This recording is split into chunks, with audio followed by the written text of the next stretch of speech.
Welcome to Scale Builders Guild. It is Wednesday. It's Wednesday. Oh, It is. It's funny because on the live, if you hit the button, live starts like a few seconds before we actually said we're live. Oh, so yeah, true. you just sat down.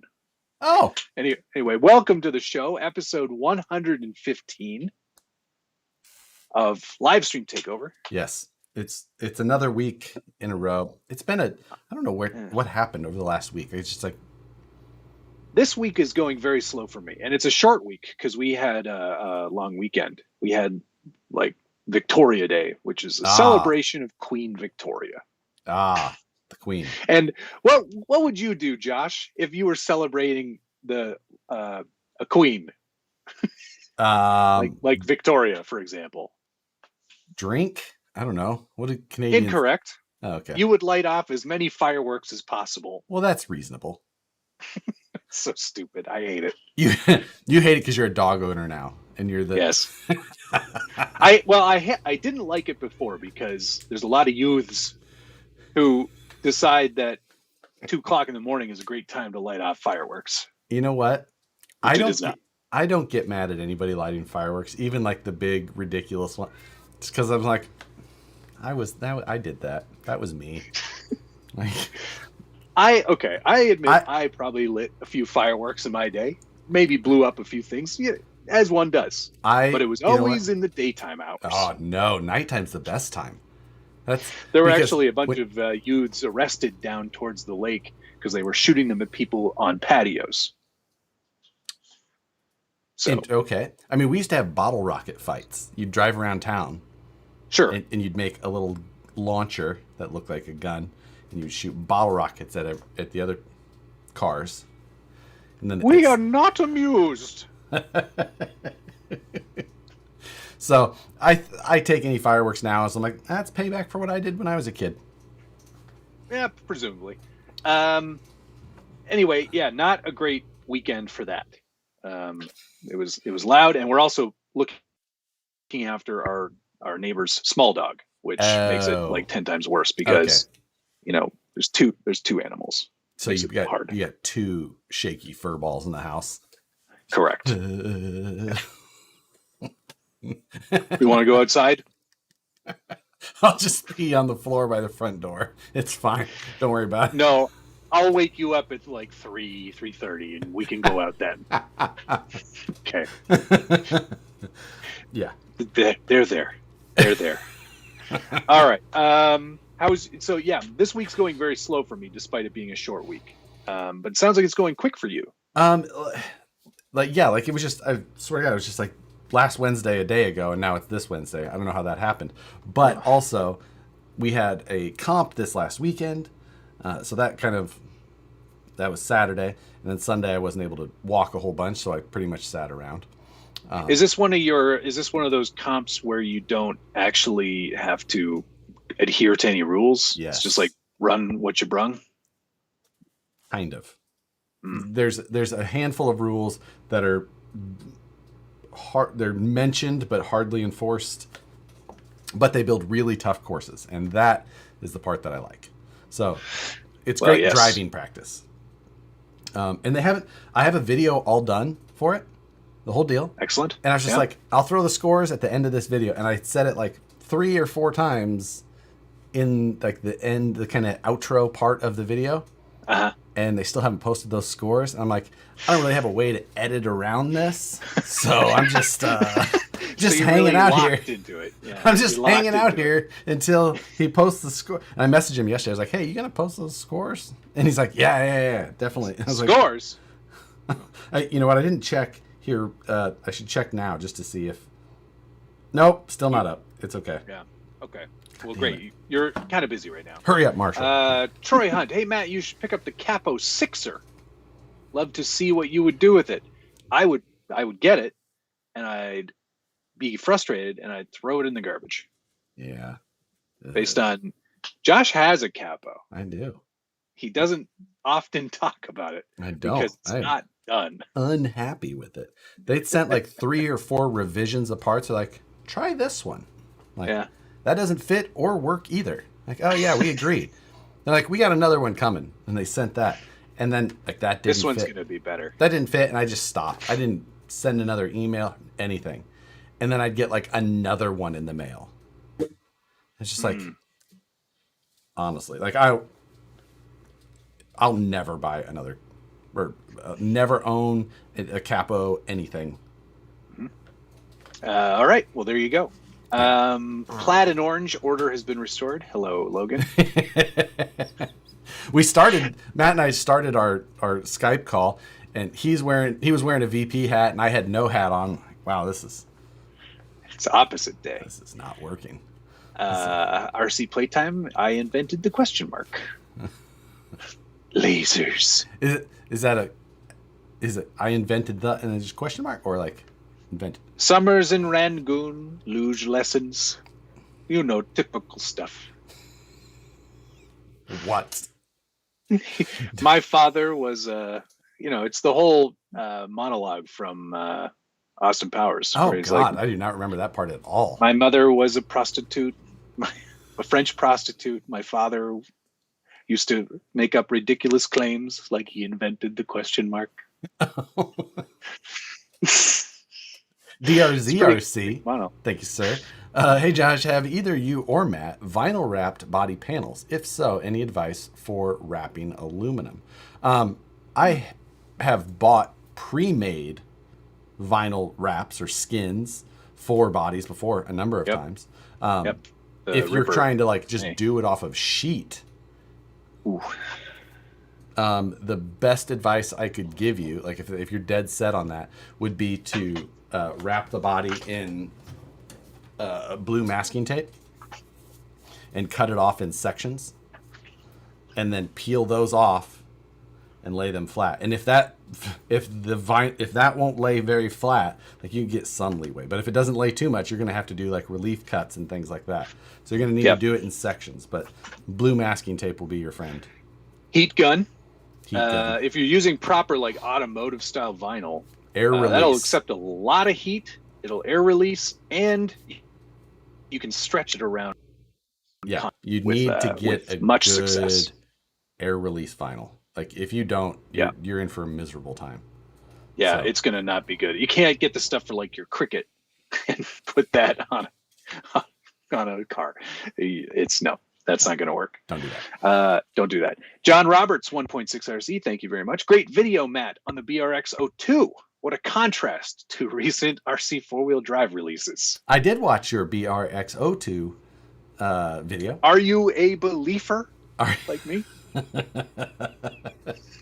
I mean, by all means, like what you said, like, yeah, you're going to pay a little bit more, but with how impressed you were with it, says a lot. With, you did a couple I was so impressed with it. I immediately got rid of the body. That makes sense. Like, because honestly, it does make sense because you really liked the platform. Mm-hmm. That body wasn't that appropriate. Mm-mm. So nope. Send that I'm off. Going to put use something the platform on it that's appropriate. Much more appropriate. So stay tuned for that. That'll be 6 years from now. Exactly. Brian Sherwood, thank you, sir. Let's see the rig you ran on Saturday. It's not here. You'll see it in the video. He sold it already. Yeah, right? It's in the video. You will see it there. Sorry. Robert TS just ordered Vanquish free wheels today. Yeah, the VS410 Phoenix. Mm-hmm. Right now, if you buy a Phoenix, you get your choice of aluminum wheels for a limited time. Limited time or only? There's a link in my description, I think, still, just because I keep reusing it. So there's a link there. It's available on A-Main or the VP site. So DK said he felt like I'm wearing a fish belt, khakis, and boat shoes. Incorrect. Denim pants and Adidas slides. I am shoeless, with socks. Shoeless, sockless, and I do have shoeless Joe Jackson. I do have pants on, so there is that. There's always a chance I'm gonna have to stand up in this show, so otherwise. You never know. Adam Tevin said, I just built a dumpster out of styrene. Congratulations. Everyone should build a dumpster. Dumpsters are XJs are very nice trucks. Exactly. But, what would you recommend to rust it? Let me handle this one, Matt. Doing It really is opposite day. If you can get your hands on like a sophisticated finishes, I don't know if it's still made under that name, but there's a iron filing based paint that you can apply, and then you rust it with a rusting agent. You can also use steel wool dissolved in vinegar over time. You can paint that on, or you can just go faux rust and use something like Vallejo Environment Acrylic Weathering Effects. This is rust texture, and it works very well. Looks great, especially when you mix it with a wash. Don't listen to anything orange now rust that Josh says. or rust. Oh yeah, those work too. Yeah, it's more of just a color. It's not a texture. If you're looking for actual texture, you want to use something like those products I mentioned. That's all. That's all anybody knows. Exhausted all of my. Ian Turbo TT. It's just Ian Turbot. We've determined that, but forever lives on. I know. I watched the BRX2 video and changed my mind and think it's worth the price. It is expensive. You're all right. It's not cheap, and I mentioned that. I don't mention the price. Have you thought about throwing? Since you have that beautiful platform now, have you thought about throwing like a FJ55 on it? Well, funny you mentioned that. No, that long wheelbase is too long. It won't fit on that chassis. Okay. But it will fit quite nicely on this long wheelbase TF2 I have in front of me. Oh, what do you know? We'll get into that when we get to scale mail, because that's part of mail call. Yes. That's my scale mail is quite short this week. So okay. I have a few things, but they're big. David Ferris also got his free wheels and his Phoenix. Go. Jay Kilburn's on here. He's the guy I traded the body to. Yes. I got those Mad Moose portals from a million years ago. Right. And he got a crappy put together body by some noob. So suck on that, Jeremy. I mean, you know what? I think he was like holding on to these 3D printed axles, just being like, I don't know what I'm ever gonna do with these. There's got to be some sucker out there that loves Swedish portal axles. So I got talked into. I made a bundle buy here this week of some things that are just. I don't know. We'll see if I can end up making my money back out of it. I'm questionable. This is a bundle. You're bundling. It is a bundle deal. Okay. An SCX1, like a brand new SCX1. With which model? It doesn't really matter because it's no body on it. But it's a brand new SCX1, but it's got like all of the VP Stage 1 and titanium links and the chassis mounted servo and a brand new set of Method Roos on it. Okay. Ooh. So that makes What color? Gray.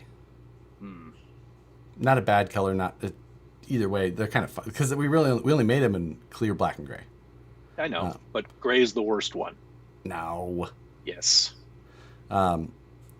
So it had roofs on it, which was like, okay, I'll make that'll work. Has a brand new like the Proline 66 Chevy cab, but it has the unpainted, and then it's got a brand new unpainted Proline utility bed. Okay. Like, okay, that's pretty rare now, right? And then like a mint condition 4PK, which older radio, 2 receivers, okay, and it's got one of my original OMF wheel adapters with an OMF on it. Okay. I'm like, okay. All right. So, and a new inbox RC 4-wheel drive Blazer hard body set. I'll give you $80 for the whole thing. I know. It's like, we'll see. But you have to pay for shipping. Yeah. Otherwise, forget it. I'm out. That's interesting. And what prompted you to put that together? That was just the lot of things that were available. Okay. So, wait, You bought this or you're selling this? I bought it. Oh, you bought it. Oh. Yeah.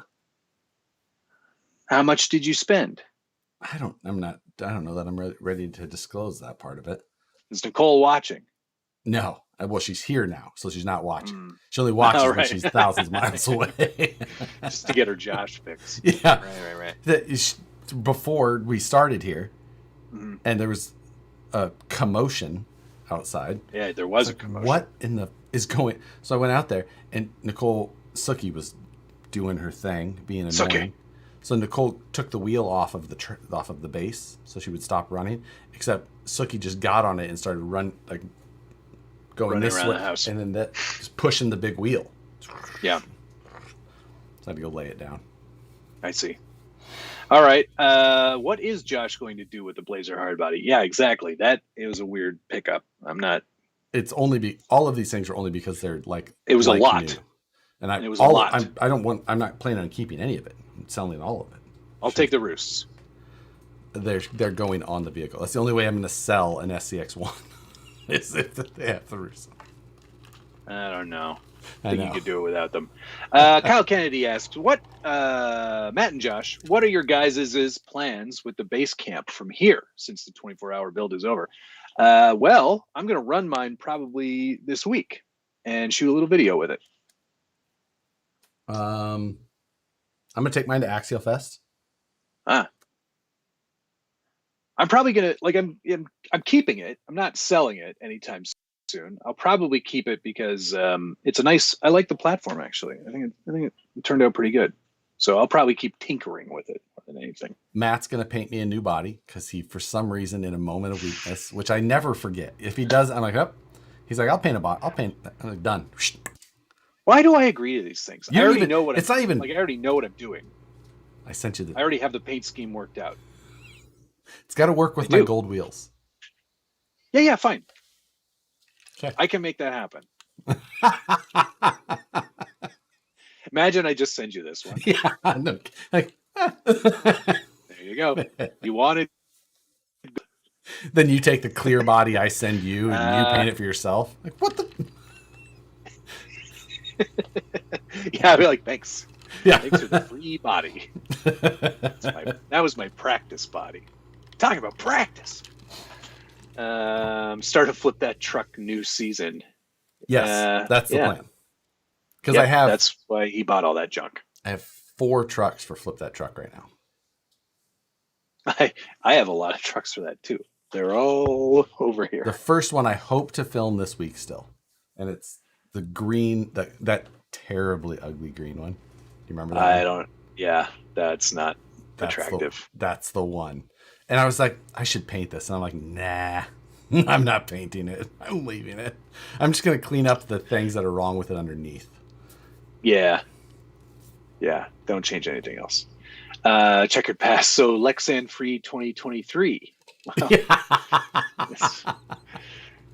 Every year, I think for the last 3 years, Turks and Jerps, Richard and I have been like, you know what, man? That's it. No more Lexan this year. And every gosh darn year, it's, I can't help myself. I hate this hobby. Yeah.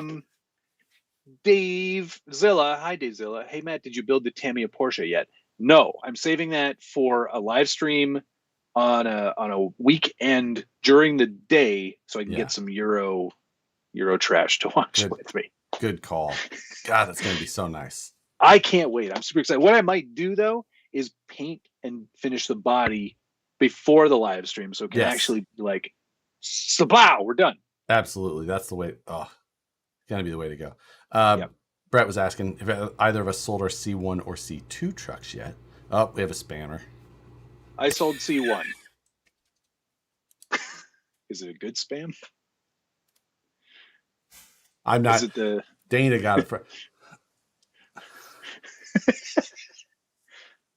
I don't even.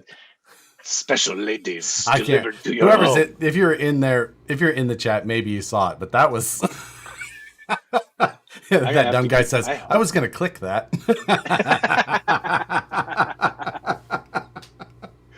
Nice. Nice. Wow. Okay, I don't remember what I was talking about. That one got me. Just Scott Oblend said, "The year of just an appropriate amount of Lexan." yeah. Seems like every frigging year. Yeah. What were we talking about? Where we have either of us sold our C1 or C2? I sold my C1. That one's sold. I'm just waiting for payment part 2, and then it's off to its new owner. Oh, that's right. I have not accepted any offers. Layaway. Right. It's a layaway. The SBG layaway program. Pay me money. I invest that money. And then pay me more money so I can recoup the losses from my initial investment. It's the way. It's the future, man. It's light as a feather. And the best thing is they pay by the pound. Wait, which Tamiya Porsche? The 45th anniversary one? 45th anniversary. 79th anniversary. What? It seems they were making them. They were making them in the 40s? 30s? 60s? Yeah, it's a 1945 79th anniversary. All right, let's do mail call real quick. Get this out of the way. We've got Rich from Axial Adventures. Yes, we're going to bring Rich on so we can harass him about the choices on the base camp. Berate him. What gives you the right? Who do you think you are? Okay, you go first because I only have 2 things. All right. First things first. You probably watched the unboxing video on Friday, but I did. I wrapped up and finished the FJ55. It looks so much better right now than any photo that I've got. Maybe it's the low quality webcam you're using, but it looks so much better than any of RC4 Drive's photos. That's the overwhelming sentiment on Instagram. When I posted it on the workbench, people were like, "That looks way better." So what I did was I took the existing box and mocked it up with those photos and put it on Facebook. Yeah. It's getting some laughs. Much better. Some caveats. I've added inner fenders now. That does help. These are from R3 Designs. They're meant for the 4Runner, but they worked okay. This body is extremely wide. Okay. It's hard to show you here, but they've actually... Excuse me. There are spacers. They added spacers on the wheels to widen out the track width, and it's still pretty narrow in terms of track width. Okay. Yeah. But it's a very wide body, so if you look underneath, you can see just how little inner fender actually extends out like that. Honestly, that's fine though. It's not that bad. It's okay. You can still, if you look, it looks good from most all angles. Yeah. Well, for what it is. The 55, not a super popular model from what I'm gathering from people who have been looking at it on the internet. They're like, "Ew, that thing is hideous." And it's not ugly. It's not pretty. It's sort of like it was designed in this. It was designed in the 60s. You're wrong. It's very ugly. But it's iconic in that it was their first station wagon. So this is the grandfather or the great grandfather of the 4Runner. Well, lucky that survived because. Yeah. Anyway, I'm just say it's the ugliest thing I've ever seen. I can't imagine out of all the things, of all the bodies that they had on a board, being like, which one are we going to do next? Do that one. That one. Do that one. It's the ugliest thing I've ever seen. They did it. I'm not saying that their version is I'm saying that the thing that they decided to copy. Yeah, the truck itself. Which then in turn makes that body the ugliest thing I've ever seen. Fair enough. But they did a good job with that. They did a good job recreating it in some ways. From in here. Other ways, yeah. Through your crappy webcam, get a good look at it. It looks good enough from here. There are some really weird inconsistencies. So on this side, you can see quite clearly there's the mold line goes sorry. Oh, yeah, I see it. Right there behind the rear door. Yeah. Diagonally. It's standard 3-piece mold stuff. Yeah. And then there's another one in the front too, Yep. which you can see right there. Mhm. And then the windows on this side, pretty flat, pretty straight. But on the driver's side, it's like it's got a droop. It's got a droop all of a sudden, which is That- kind of strange. That can happen with Lexan. Yeah, doesn't look great. Do you remember the old Proline Bushwhacker or the Proline FJ that they had back in the day? Yes. Mm-hmm. The rear corners of those bodies all had that droop in it. That Lexan pull. Uglier than a Lloyd? Well, see, that's not fair because the Lloyd isn't a real truck. This is a real truck. Jay Walker just goes somewhere. A Lloyd smiled a little. That's what I think we needed. Just you go ahead and vote in the chat. Can we do? Yeah, wish we could do polls. Why can't we do polls? I wish we could. Why can't we do that? Oh wait, we can. I can. Can we? Create a poll. Where? I'm creating a poll. How? I see it. Yeah, it's right in the chat window there. FJ55 or Lloyd. What's? Oh, I spelled Lloyd wrong. How do you spell Lloyd? Double L? Yes. OYD? For a double dose of his pimpin'. Which is uglier? J55. Boom. Asked. Lloyd. There we go. Ask your community. Put your fingers to work. I can't vote in my own poll? This is bullshit. Yes. But it is, despite it being ugly, I'm more pleased with it now than I was when I unboxed it. It's still on a long wheelbase TF2, so nothing at all has changed there. There's some weird, inexplicable decisions, like they mounted the rear bumper to the body and not the chassis. Oh, is it too far away from the chassis? No. Okay. Not really. I mean, they could have made it work. They could have integrated it into the actual body mount that they created, but because they went with clipless body mounts or hidden body mounts. Clips. Jeremiah Salberg, thank you, sir. Were the designers of that body on acid when they designed it, or were they blind? The original ones in the 60s, possibly. I mean, most definitely. 1967 to 1980, the first true station wagon. Did you go to the library and rent that book? No, I own this book. I like Toyotas. I also have a Land Rover one too. That is the book you would go to the library and be like, Jeep Land. And it only goes up to 1989 because that's when the publishers were like, we're not going to keep making these books, right? Like, no. Fun fact about the model that RC 4-wheel drive chose to recreate: not available in North America. Right. Yeah. Can't get the barn doors. You can't get the whatever it was. Barn doors is not an option. And I decided to paint it navy and silver. I saw one on I Hate Mud in that same paint scheme. It's not a factory color, and I was just like, I know there's other people who got these, and there's no way I'm painting it orange, light blue, or green. I'm doing something different because everyone else is going to do exactly the same stuff. So people here don't know what the J Concepts Lloyd body is, so I'm going to show them. Oof. Crawler. While you do that, Fat Dad 74 RC, thank you very much. Is the VS410 Phoenix body okay for comps? There's no reason not to use it. It's big. It's bigger than a true. It's bigger than you would want. Like a lot of comp bodies would be. So this is the Lloyd, at least on my channel, if you can see that. It's blown out, I know. I don't need to show you guys what a Lloyd looks like. I think my poll speaks for itself. Lloyd is winning, I think. That it's uglier or not? Yeah, the Lloyd is winning. That it's uglier. Not on my side. Interesting. Right That's now, probably because they don't know what it looks like. It's a few. I'm just saying. Right now, it's 61% think that the FJ55 is uglier. Wow, it's 57% on my side for the Lloyd, and that's 120 votes. 128 votes here. Huh.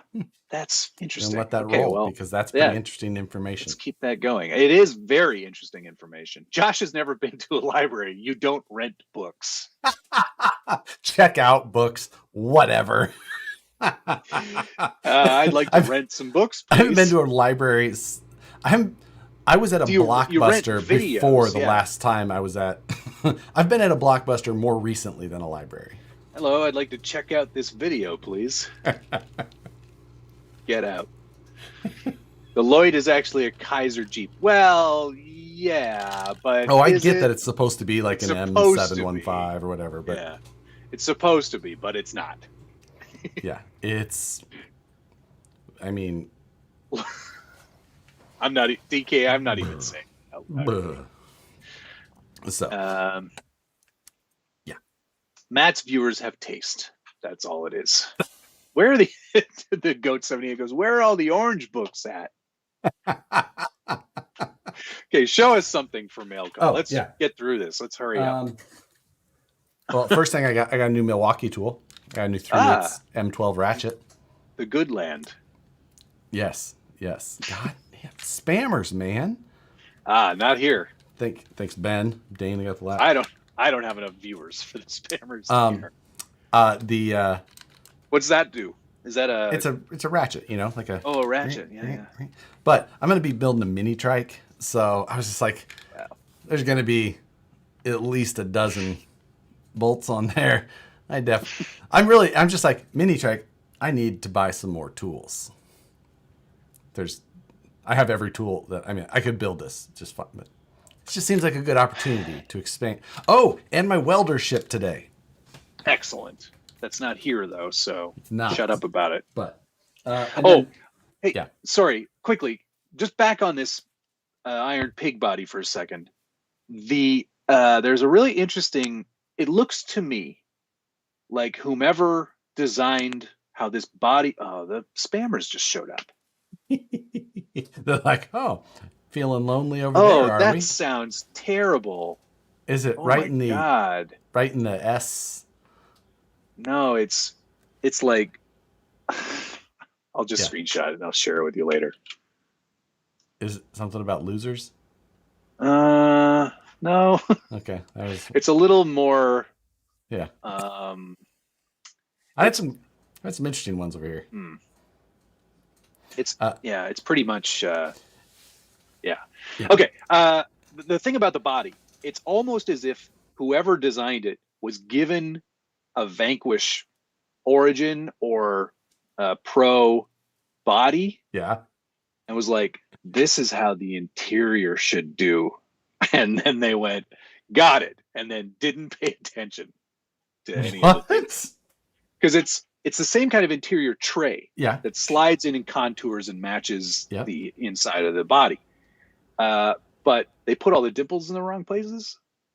So like the molding dimples for where you're supposed to put your holes for everything to like go together, nothing lines up. So top tip, if you're going to do that, I mean, if you're going to buy this body and put it together, don't paint it first before you drill all the holes. Line everything up so you can see where the holes have to be, mark them, and drill them before you paint. So there's I know exactly how that happened. Oh, you do? Oh, absolutely. How that happens is when you draw the design for the CAD mold, you're drawing the design. Here's how the body is. But basically you're designing what they're going to make as a buck. Mm-hmm. Then the Lexan goes over that.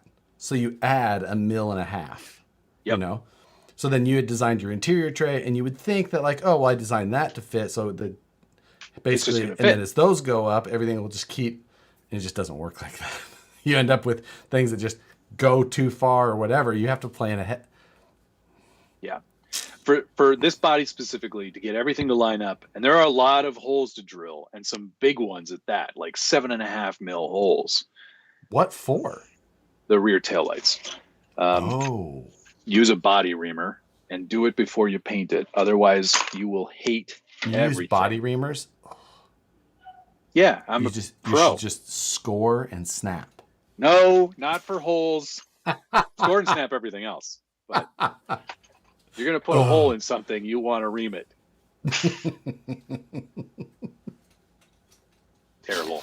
Toe Daddy, yes, I did get the Alpha Tick. I got the 203XI. So finally shipped today. Good. We have to talk. Let's talk about that later too. Yeah, we got to bring Rich on here before too long. We're a half hour in already. Yeah, we're already half an hour. I know.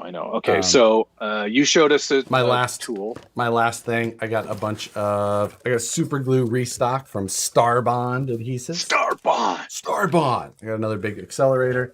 Do you think that their slogan is "Glue the Stars"? And then, no matter which way you like them, I think I got one for you. You like them thin? You like them thick? Oh. Do you like them brown and medium thick? Whoa, hold on. They have brown glue? What about black and medium thick? I like black, but it has to be rubberized.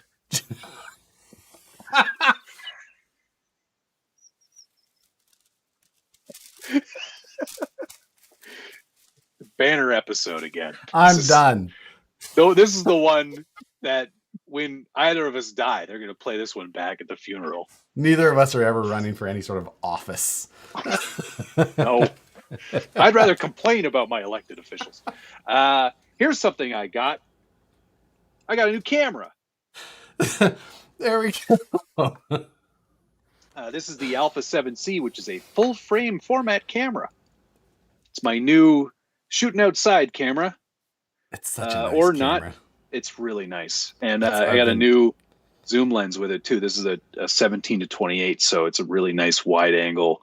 It's perfect for shooting tiny trucks. The focus distance is like 10 centimeters. So you can get right up in there. You can get right up in the grill. But yeah, I'm really excited about this. It's not an A7 III or an A7S III, which is the shoot 4K at 60 frames per second or anything, but I don't think I need to move up to 4K shooting yet. Yeah, I'm happy with HD. If you were going to go with that one, it would cost you what, $6,000? $5,000 and change plus the lenses, which is way too much. Yeah, and that camera is like $2,000. Yes, ish, a little bit less than that. A little bit, maybe less. More. No, it's a little bit more. Don't worry about it. Yeah, it's right in there. Either way, I got it on sale and it was half off. Yeah, I've had it forever. And I got a coupon. It's a Tamron lens, not tampon. Yes, that question came up over here too. Like, did that say tampon? You guys, yeah, demonetized. A little spam and everything goes in the toilet. Yeah, you are so right, Kevin. That's true. Anytime you get a little spam, but true. Matthew Small, thank you very much. Are you guys going to do a budget build off with the SCX-10 base camp? Not yet. Josh is like never. I'm like not yet. Not yet. Let's put it in the not yet category. At least. We've got to wait until there's more stuff out for it. We just did that in 24 hours. Yeah, and that's the whole thing. We would have to get another one. Yeah, I'm not starting again on this one. No way. Yeah. That is done. We are done. Starbond, alien technology in a bottle.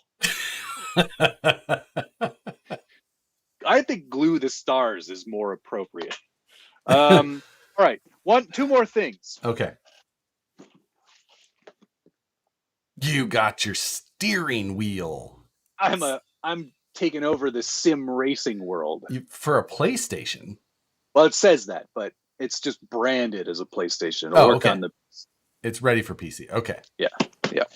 So that came from EVGA, courtesy of Logitech. Very nice. They sent a bunch of stuff over there, and the EVGA guys were like, we don't want this junk. So sent it to me. But thank you guys. I appreciate that. I'm looking forward to that. What I'm curious about, and maybe we'll do another poll now that we know how to do them. Yeah. Is what game should I start with? And don't say Forza 5 or Forza Horizon 5 because that's an arcade game. I want like Assetto Corsa what is it? Assetto Corsa. Assetto Corsa or iRacing or iRacing's the only option. Is it? It's expensive though.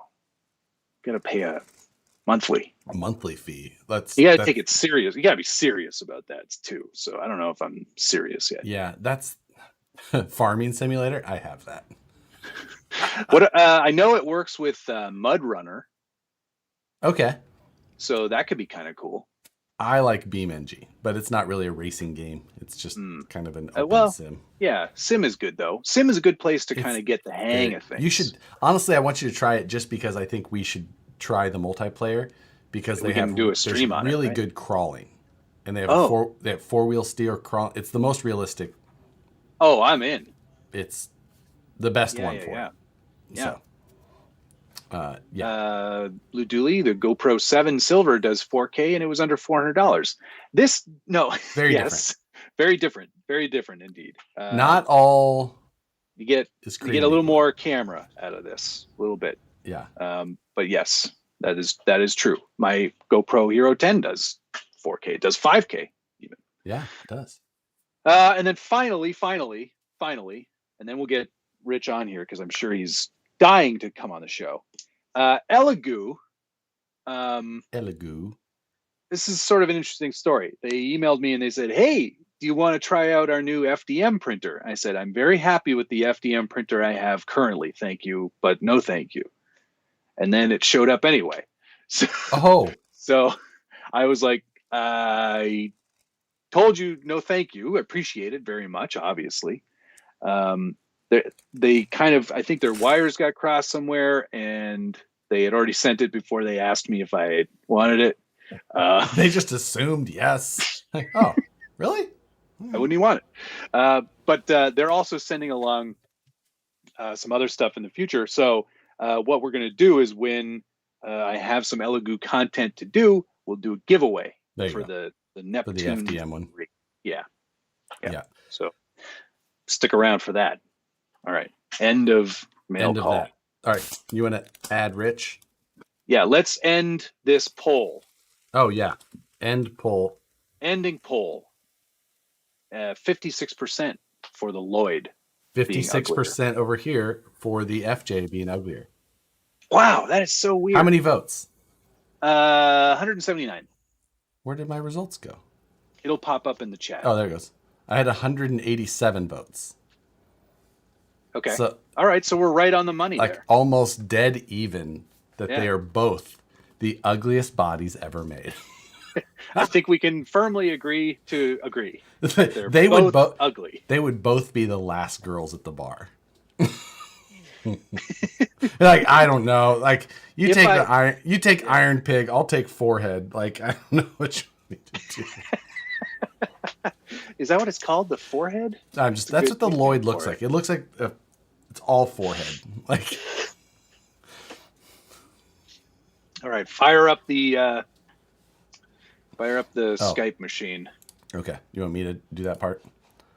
Gran Turismo, that's on the PlayStation. I don't have a PlayStation. Well, it says PlayStation on the box. Maybe it comes with a PlayStation in there. Okay. Probably not. Add participants. I think the wording says on Rich Josh's... is unavailable, but we'll see. Oh, there you went. Oh dear. Okay. Oh, you lost Josh for a moment. I lost there. You for a second too, but it's okay. I'm back. There you are. You keep growing. Just stop. Hold. Oh, I hear Rich. Hang on. Properties. I'm just trying to find the other. Gilio. Hold on a second. Where are you? Why? Turn your camera the other way. What's wrong with you, you savage? I could see it. No, the other. No, flip it the other way. Yeah, I did. I can see one. You're fine. Don't touch it again. It's in lands. I see. Weirdo. There's Rich. Hi, Rich. Now he's a weird size. Hold on. He is a weird size. I've seen him in real life. Gentlemen. How are you, man? What is happening? Yeah. Newman. Yep. Hello. Newman. Hello, Josh. It's always good to have Rich on the show. Hang on a second. Yeah, I got to talk to that guy crying about greens. Hang on. Anyways, go ahead. Listen, so for all of you who don't know, who've never watched this show, Rich here, Trigalio, is from Axial Adventures. Got the name right. And he's responsible for a lot of stuff over there. He's also a fan of weird old Toyotas, but more of the on-road variety. Yeah, I still got my Tacoma. I still like that one. Yeah. I wouldn't mind buying one, but like the ones that Tom gets over at our spoil drive, I mean, he's got those are like 20K now, 30K. It's like and he puts a lot of money into them to make them even worth more. He finds he'll find a Honda 3-wheeler and stick it in the back. Should we jack the price right? Should we talk about the most recent video starring one of Tom's or? Oh no. Was that the one where he looked like a little baby? Nope. Oh, you're talking about the one where they're chasing the guys around, right? Yeah, that one. The new owner of the old white one. Right. Well, and funny story, Richard Turks and Jerps built the miniature version for RC 4-wheel drive to give to Roman Atwood. Yep. Roman Atwood. Yeah. I don't know why Rich comes on this dumpster fire. I agree with you, Wes. Yeah, right? It's it's one of those things. So Josh and I have been talking for a long time about getting an actual list of, official questions that we ask every guest. We didn't do that for you. So that's a good idea. Just gonna be next time. No. It's a great idea. We'll do that next time. This is just going to be random chats with Rich tonight. We've talked with Rich so many times. We've got past the other original questions. So yeah, exactly. Now it's just time. If you haven't seen Rich on this show before, you've missed a good 4 or 5 episodes. Yeah. Most of them without Matt, because somehow every time Rich would be on, Matt would disappear. Yeah. Lightning would strike his house and knock out his internet. Yeah. Well, hey, what happened? Knock on wood, that doesn't happen tonight. Yeah. Touch wood. I hope it doesn't happen. Yeah. All right. Now we're going to get into the good questions. All right. Now we get into the good stuff. Right. So, Rich, before Axial Adventures, you were at RC 4-wheel drive. Did you have anything to do with Was this project yours? Was this? No, it was not. No. Is this you? Did you do this? No, that was definitely after my time. Definitely after my time. Yeah, I was there for a year. I got quite a few things done, and a few things that it's kind of crazy how long some of the stuff takes to get out. I don't doubt it. Quite a few of the projects that I've seen, I was like, wow, that took a while. Because I've been back at Horizon now, I think 5 years? Got to be getting Something close. Like that. I think I'm going on 5 years. So. Yeah, I think just July or August will be 5 years I've been back. So, wow. Oh man, that's crazy. I can't believe 5 years already. That's nice. So and then you came back how long before the Axial buyout happened? Yeah. Acquisition? Oh God, I want to say it it wasn't that long, because I remember it was if you came back in July, because it wasn't too long before that next Axial Fest happened, remember? Oh yeah. Oh, you know what? Maybe it was March. I think it was in March. I think it was almost 1 full year, March or April, something like that. I was laid off in March of 16, I think is what it was, or 17, 16, and then I was at Arseful Drive for a year and then came back to Horizon. Yep. That was the best year RC 4-wheel drive ever had. Rich, you're a little bit hard to hear, but I think it might be because of your current cold or. Oh. So. Yeah. Got a little bit of a cold here. Tested negative, but yeah. Yes. We were gonna have to cancel the interview otherwise. Goodness. We can't talk to him. Can't have you on the show. Don't want to get that again. Now the question everyone's asking on my side here, it's a hard hitting one. Mm-hmm. Have you seen Flying Cars yet? No. I did not watch it. This interview is over. It is. I'm told that it's on Amazon now. Oh, you can get it on Amazon. Perfect. Easier to get. So I don't have to pay for it then, right? It's part of the prime, or do you have to pay? No, you have to pay money for it. I was gonna say, Yeah, we're all gonna have to send Rich a gift card. Okay, you know what? I'll give you the $12. Matt and I are gonna split it. I wouldn't pay for it for $3. I know why, because you're salty because they didn't come to Axial first. They went straight to Associated. I mean, for the models. Oh, that's what I was thinking. I was like, hey, why not me? But yeah, I mean, we can give you a bomber. They don't jump very well, but we can give you. Yeah, I do have it on the list. I have to torture myself at some point to watch it, but yeah. Yeah, you do. It's required viewing for anybody in this hobby. Moose Jaw wants to know if you were responsible for Cutter, Keith, Mike, or any of those drivers. No, but I do remember walking around the warehouse there, and I was like, "What are these guys?" I'd never seen them before, so yeah, I didn't get one. Actually, I did get one. I did have one in one of my rigs. I think it was Cutter. If I remember right. Hey, I had to pimp my rigs out with four-wheel drive stuff, so I had. Cutter's the only driver for discerning enthusiasts. That's on the back of the box. Yeah. Oh man.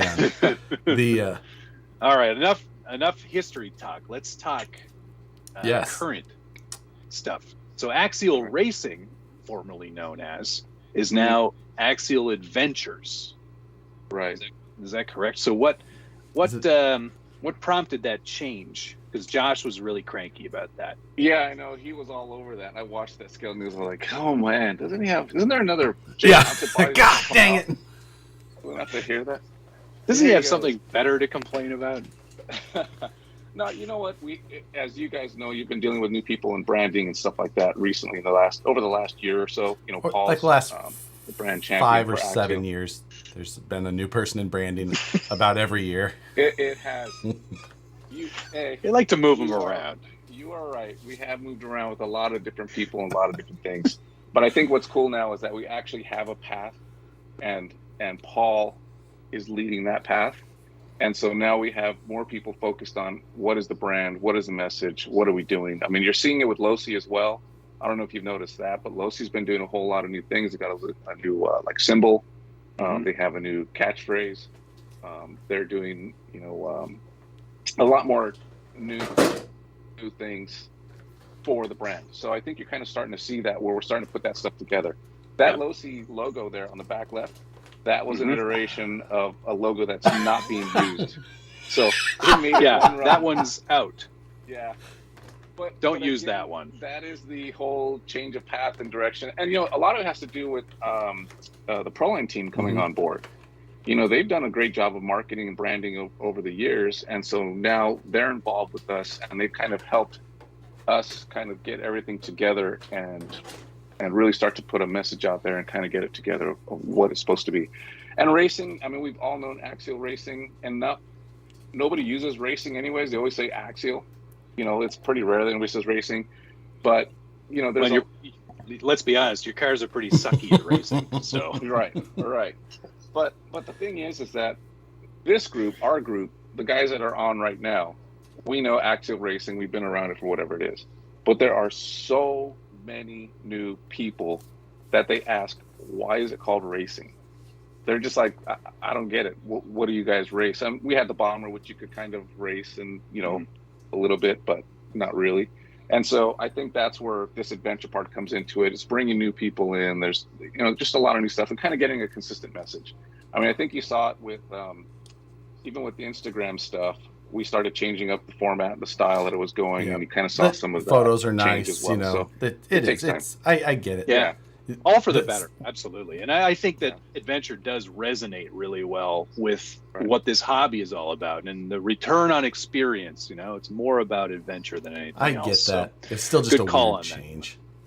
Unneeded. Oh, Josh, unneeded. Dude, it's because you've been around forever, and I remember my Edge one. I bought another one so I could have one. Unneeded.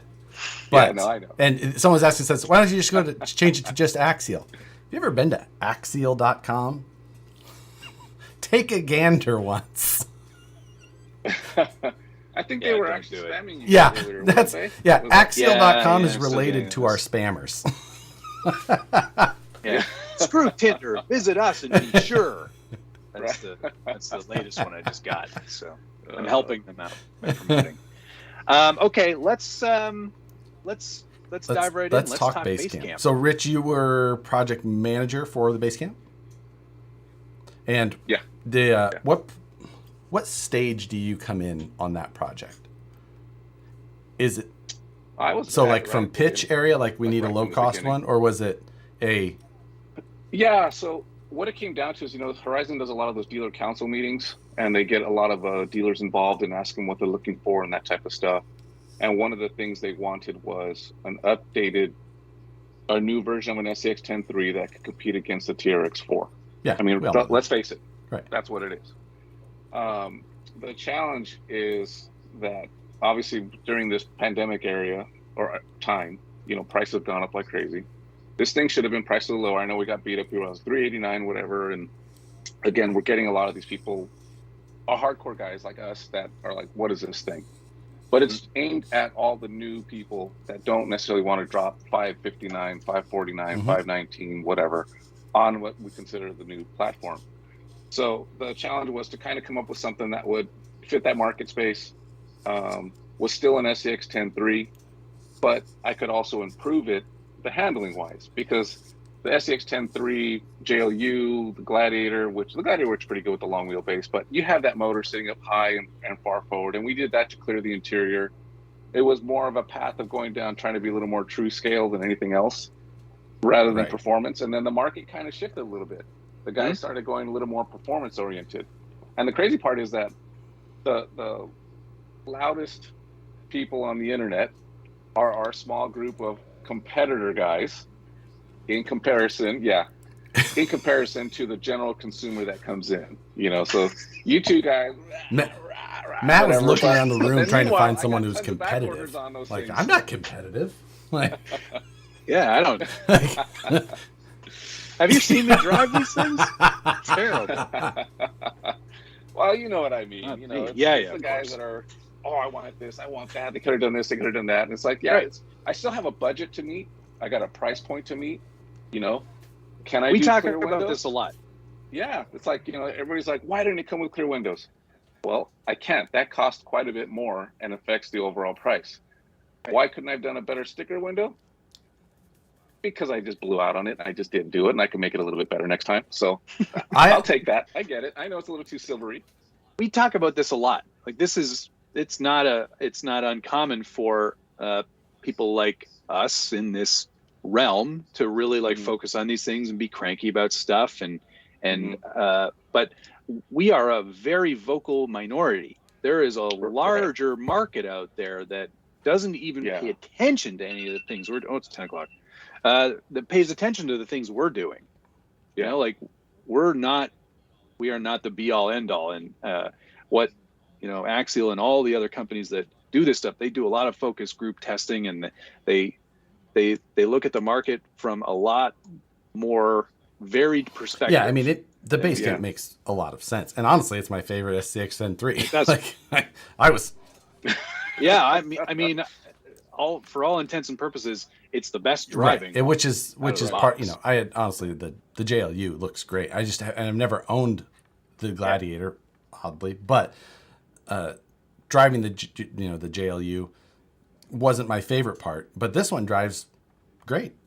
I mean, I was still big on I'd probably the SCX 10.2. I really like the SCX 10.2 better, but now with the Basecamp, I'm like, it's the way to go if I'm suggesting it to people, especially when they're looking for that lower cost area, because that's the most common. We all know it's like, well, what's the best cheapest truck I can get? What's the best cheapest one? We get that same question that's 100 times. Yeah, and that's what that was aimed at. The thing, too, that it does have some cool things, and I'm not trying to promote all that crap, but what it comes down to is one thing that people do miss is that receiver is dual protocol. So you can bind to a DSMR radio. So if you got a Rugged, a DX3, any of the other DX5s, whatever, you can actually bind to that receiver and not use that radio that's included, our SL3, I think is what we call it. That was nice to see. Yep. It's a great transmitter. Yeah, it's a great transmitter, but honestly, if you want to upgrade or try something different, you can. You can just use a DSMR, and you're using the exact same receiver. There's no differences in it. Yep. So that is that's a kind of TRD cool Adventures. feature. I like Thank that. you, sir. That's sort of an Easter egg because that wasn't even really mentioned in any of the documentation. Yeah, you know what? It's an oversight. Oh, honestly, Yeah. Rich, do you forgot. have a That's base fine. camp box near you by chance? I do not. Why? What are you going to point out?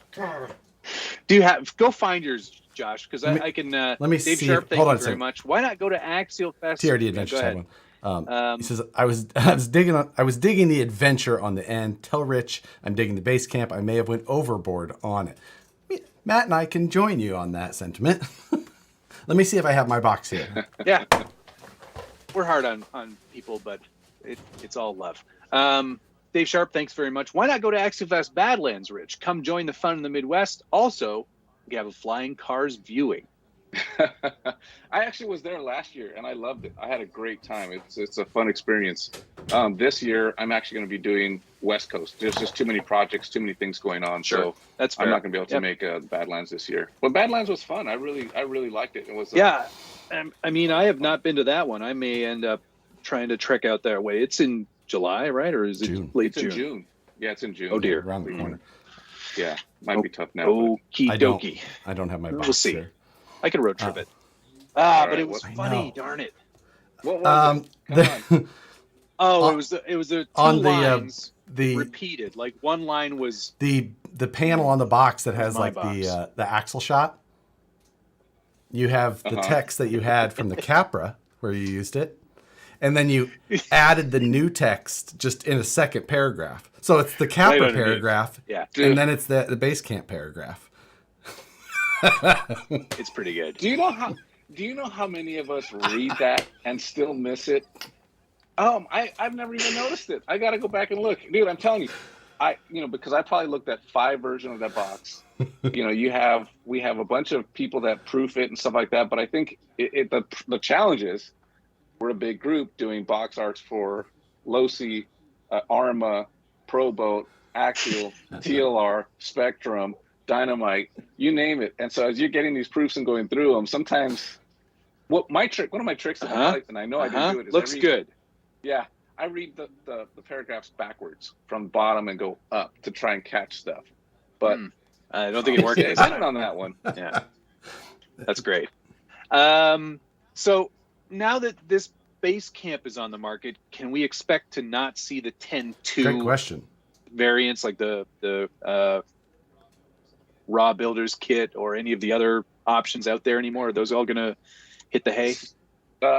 At this point, we're still going to kind of keep them along because they're even a lower price point, and there's a lot of support for the vehicles themselves. Let's face it, you can buy stuff for other brands and bolt them onto our car too, and you can use our stuff and bolt it onto other brands. That's good to hear. Those still great Yeah. platforms. Yeah, Cherokee kit, that's not available anymore though, right? No, that's long gone. Somebody's- Right yeah, now, I think that's- we're down to Deadbolt, Honcho, and the Builder's kit. I think is Right, what's and left. there was some Those are like the 3 OG ones. some worry because the builder's kit showed discontinued, but that was just because they made a new SKU number, right? Because of the whole slipper pad thing. Yeah, so basically, they all went to a B number now, and that's just because there was this material. So, like I've talked to you guys in the past, we've got a huge target on our back, right? Horizon, any of our competitors, any chance they can, whatever, they go after us. Well, apparently, I think there was a little material contamination between when they would cut the slipper pad material. There would be contamination from other material that got onto these pads. And someone decided to test it in some country, and so it opened up a can of. It didn't do anything. It doesn't hurt anybody. We didn't have any of the bad stuff. It was so microscopic that it was there, that technically it was there. So to address that stuff and make sure that we're compliant and legal with every country, we had to change that slipper pad material and call it a B number. So that's really what it came down to. So you'll see it on low-C cars and some other stuff that we had I to saw do that there B was number. a new release just this week of the Capra Capra RTR. Yeah, you know what? That was, so with the way our system works, we're trying to run out. So in the US, they were still legal. They were not technically legal in other countries. So if you were ordering for Canada and some other countries, you would order the B model, and that's built into our system. Well, we also have to manually flip a flag. So as we run out of Capras, we need to switch over to the Bs to start shipping the US. Well, the other day I'm looking at the sales. I'm like, whoa, sales are slow on the Capra. What happened here? And then I'm like, oh no, we didn't flip the flag. So that's why they're licking all the gaskets again. Yeah. Dang it. So that's the story on it. There's no other difference other than the material's like a different color, and they've changed the process of how they're cutting them to make sure they don't get contaminated by other materials, and that's it. But it's Horizon's story. We deal with that all the time. You'd be surprised. Legality stuff. But like when I had seen that show as next on RC, when I saw a new product pop up, I think I text. Oh no, did I text you or Randall? Yeah, no, you text. Yeah, I think you text me. You usually do both. Exactly. Play one. So Rich said that but yeah, that I kind of figured that's what it was. But rather than put it in the news, I checked just to see. I was like, I don't think it's anything fun. Yeah. Because I'm reading through specs, and I was like, this isn't different. Yeah. No. Here's a good question from David Ferris. What was the motivation to go from the 3-gear to the 5-gear? Really, it comes down to the reduction and the portal rotation. So I know I'm not an engineer like Josh is and can, this and this and this and that, but really what it came down to is... You're careful what you say there, Rich, because Josh got I didn't get it completely wrong. I got it right. It is a different gear that goes in there. The other gear is like two teeth different. So you're like, flip the gear. Well, it still works. In there and you're good. Yeah. But not as designed. But yeah, that was the reason for it, was to adjust the gear ratio based on if you're running standard axles or portal axles. And then obviously it would change the rotation for some people. And for a lot of the newbies, they don't know flipping motors or flipping directions, whatever it might be. This is just, if you can teach them how to put this gear in, which I know it's one of those ones like maybe backwards too, you could flip a switch. Yeah, but it's kind of the goal here, and I don't know if anybody's noticed too, and I know we're working on it, is the Horizon customer experience as well. Those guys are working on a lot of videos on how to do a lot of things with new drops. So they started a new channel for it. They're working on that. Yeah, they started a new channel. Oh, cool. It's a little light right now, but it's aimed at total. It's absolute like just bare bones basic stuff, which is for customer service reps. Like, watch this video. Like, here's a video. Exactly. Yeah, that's going to be. That stuff is absolutely worth it, and you really have to have those kind of internal video type support like that, because it doesn't make sense for Matt or I to make that video. It doesn't do anything. So it's like you need that. You need those guys to be doing that and pushing that stuff out. They'll never run out of content. Yeah. So. Yeah, exactly. That's why we have a team now that's doing that stuff, because now they can. We've got plenty of stuff for them to do and talk about. So you're gonna start seeing more of that. You'll start seeing more, probably even on the Axial stuff. We'll probably start sharing more of that type of stuff, because there's just so many new people that just don't know, and that's what it's about. Thank you, the Patty channel. Could you fit a VFD into the JL to lower the CG? I don't know. That's tough. It's such a specific thing. Trying to fit like very specific transmissions in one car versus another. Like when we used to be able to put the Axial 3-gear in everything. It's just not the same world anymore. Right. Yeah, everything. Now there's mounts here and there. Things change, man. Change on the base camp a little bit. We added the 4 posts to the bottom of the gearbox. You do have to change the skid plate if you want to put it in a JLU or a Gladiator. The Gladiator, there's a little extension piece that I'm working on. I don't remember if I actually put it out or not. I have to go back and check. But it actually would bring a little extension out the rear so you can run the same stock drive shaft, because where it sits now, it's a little too far forward and it's really a super long drive shaft. Right. But in general, yeah, you could take a base camp transmission and drop that into a 3. And I had one of my buddies that got involved with crawling stuff recently, and I've had him driving my Gladiator with that transmission, and he's been really having a good time with that thing. Yeah, so that's good. Yeah. I think it's a good. A lot of people have been asking, do you think that there will be a 10.3 builder's kit or like a raw builder's kit like there was with the 10.2? Yeah, base camp basically is what they're asking. And we always talk about this. Kits sales just flat out suck. I mean, for us guys, we like it, but they suck. But I'm not saying no to it. We have had discussions of potentially changing, getting rid of the SCX-10.2 builders kit and going to maybe an SCX-10.3 builders kit based off the base camp, because it's kind of similar price points, similar area of where it's at. So that's a possibility. I'm not saying yes, it's going to happen for sure, but we have been. It makes sense in some ways just to push the newer platform, but I always get the idea. Like I know what you mean. Kits don't 10-to-1 or less as compared to RTRs. Yeah. But I'm fighting the good fight. I tell Rich every day.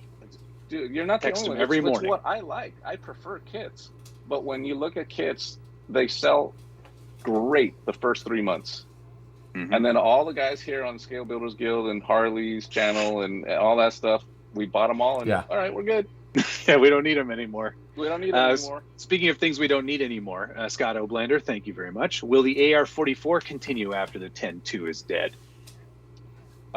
Yeah, we usually support the stuff as long as we can. So as long as there's demand for the parts, we can. We did transition. I know Josh knows this from behind the scenes. We did transition from different vendors for this stuff, but we still have access to a lot of the older parts. So yeah, you will see those parts for at least I'm not going to guarantee it, but I would say 18 months to 2 years after the vehicles are discontinued. But again, if there's a demand for it, we have systems in place where, hey, we're getting orders for these parts. Again, we're going to order them. But if we start getting we're selling 12 a month, yeah, say goodbye. And at that point, you're just looking at the aftermarket's still going to be there enough that you're going to be fine. Right. That's right. I mean, you can build a whole, SCX-10 out of aluminum parts and metal parts from it'll be those vehicles aren't going to turn into the SCX-1s, those things. I think now, over the last couple years, axle cases for those, you'll see people being like, does anybody have any axle cases for original SCX axle? And people are like, what? Because that's why I hold on to all my stuff, Josh. You just never know what's going to go up in value. That's it. But people, it's just like, oh yeah, you can't find the plastic stuff anymore, so you have to go a different route. Yeah, exactly. But sorry. Here's one. Francesco wants to know, and I'm actually curious about this too. What's the deal with Thai food? No, what's the deal with the 3 servo mount in the base camp? It was more so just giving me tons of options to put servos in whatever position you want to put it in. I mean, really, it was like, okay, we don't have a transmission up there. We're just going to put a cross member for the servo. So, put more servos. Just put more servos. Put them in. Who knows? Maybe they'll want to use it there. I mean, you now have the winch mount on the front end. You have 3 or 2 across, and you know what? Whatever. Here, let's just. I do really like that integrated servo winch mount on the bumper mount too. That was a really smart. Just throwing those extras in there like that, it made total sense. Seeing it 3 across. Yeah, it's good. I like it. I had, I'd seen people do that with the VS410 one, because we had 2. People are like, oh yeah, cut this out and you can move it in the center. I'm like, oh, it's kind of cool. Then this one has it built in. It's like, oh, that's nice to, because every servo winch is a little different, or it's got a weird pull. Depending on what bumper you install, it can sit there. Sometimes it's got the external spool, the internal spool. I liked all that little stuff there. Sense. Look at all the room for activities. Yep. The body choice, whatever, Toyota-ish. But the old is what it is. It is. Difference is I just described it as an truck. Just very top gear. But the bumper position with the tire rubbing. Yeah, that was I missed that on the front. When we do, so I do an item set or a SIP sheet. It's a sheet that we do to tell the positions of everything. Well, when I did the original testing on it, I had them up front, but I was using a different tire because I hadn't got the proper tires in at that time. So it was pushed a little bit far forward. And we do some testing and stuff, but we're not out there rock crawling it. And so, it rubbed and I'm like, oh my God. And they were already on the water. no. I can never just get it right the first time. There's always something that I miss. So this one, So, all right, well, so now we can blame Rich for that. In that position. Yeah, the tires are a little bit bigger than I thought, based on the original testing and stuff. And too, what's funny is that you call out a certain dimension for the tire on the drawing, but even when it's shot and pulled, even if they met to the drawing, it never is that exact size. And so it was a little bigger, and so it caused the rubbing. And yeah, such is my life. And as soon as I got it, I was like, oh, I can't wait to see what Josh is going to say. Oh, these worm kids. Oh, God damn. I could never get away from him. Yeah, he torments you forever, Rich.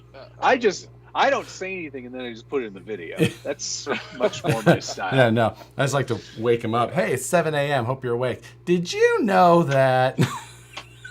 Right. Man, I want to start I have a YouTube channel, but I was like, man, it'd be fun to kind of do some reviews on. Yeah. That'd be kind of fun. I'd really like to do that. What you do, Rich, is you get a really, like a really close lens, like a portrait lens. You get right up close to it, and you just kind of lean back a little bit, and you just kind of like. So here's here's my review of Vanquish, whatever it's called. That's how you do it. Yeah. Oh, I can't wait to get the Scale Builder Skill sticker sheet too. I'll pick that one apart also. Okay. Yeah, I'll send you one. What's your address, real quick? They're stupid. Yeah, they're stupid jokes. Anyway, there was a number of questions about neighbor updates since. Yeah, how are the new neighbors? So the new neighbors are fabulous. It's like, I don't know how to explain it. It was fun having those old stories. I hated living through those stories. But the new neighbors are amazing people. And actually, I have a block wall up now, so no more looking through the wall or the gates. More demons are coming out of the wood fence and all that other stuff. And the crazy part was, and I don't know if we talked about this last time, but about a month after he moved out, he stopped by. He drove by. That was like right at that time. That was the last time, Yeah. But haven't seen him since. So who knows? And I don't know. Good riddance. And the people are super cool, quiet, clean. It's kind of disappointing because now there's there's nothing fun to talk about. Yeah. But this interview is over. Yeah. I'm just gonna mail you a smoke detector without a battery or a dead battery. What is this? Yeah, they know how to change them, and they know how to park their cars in the garage. And... Not on the front grass? No, it's not on the front. They water the grass. Do they still launder their clothes outside?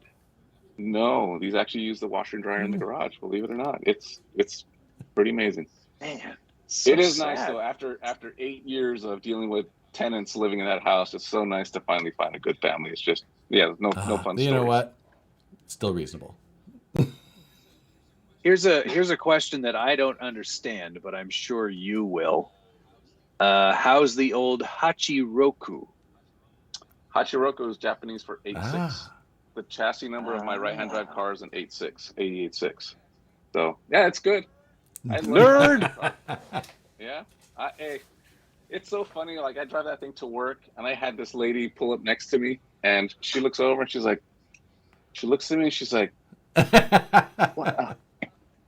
And I'm like, yeah, hi. And she rolls down the window. She goes, do they come with the steering wheel on the right side? I thought she was going to ask you where her mail was.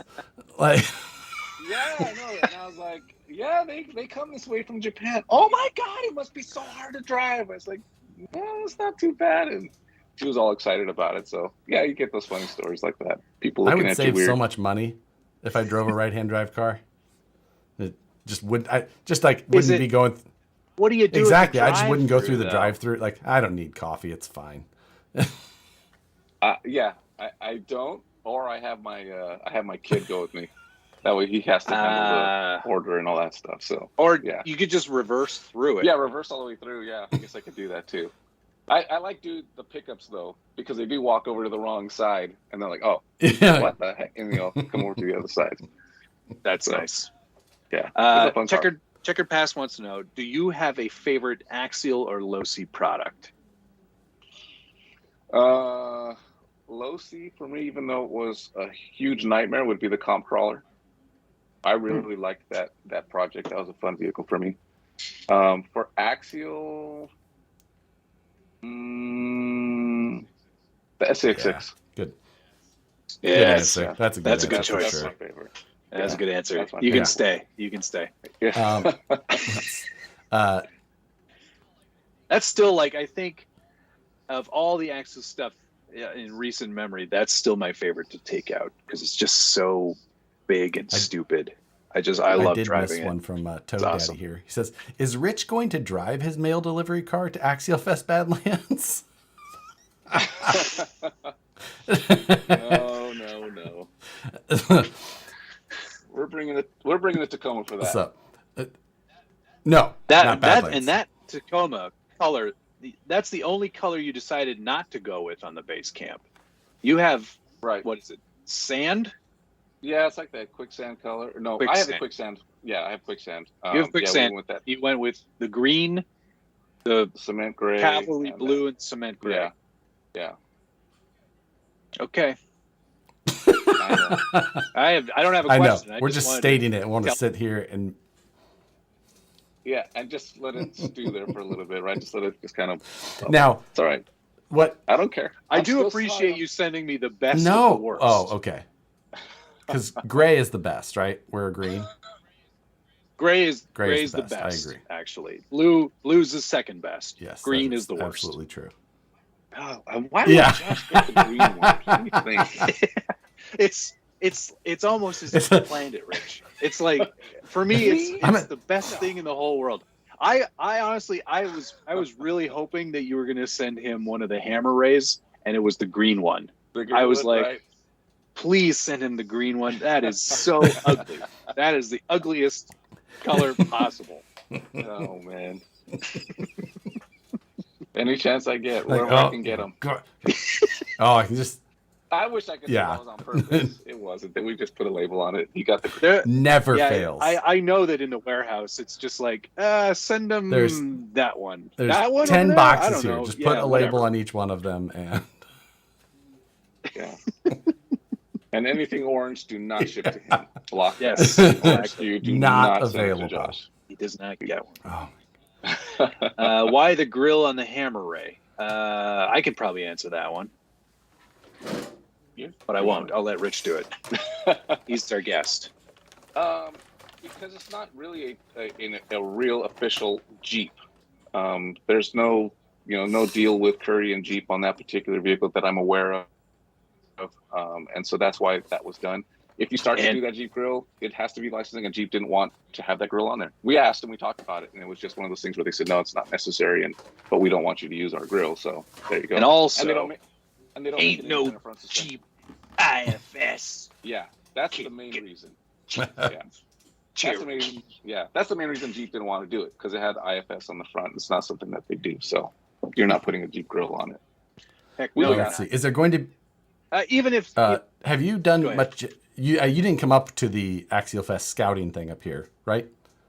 No, but I know Paul did. I don't know who else from down south came. But Perry G was asking if there's going to be a 124 scale course. I have to imagine yes. There should be a 24 scale course. There should be an SX6 course.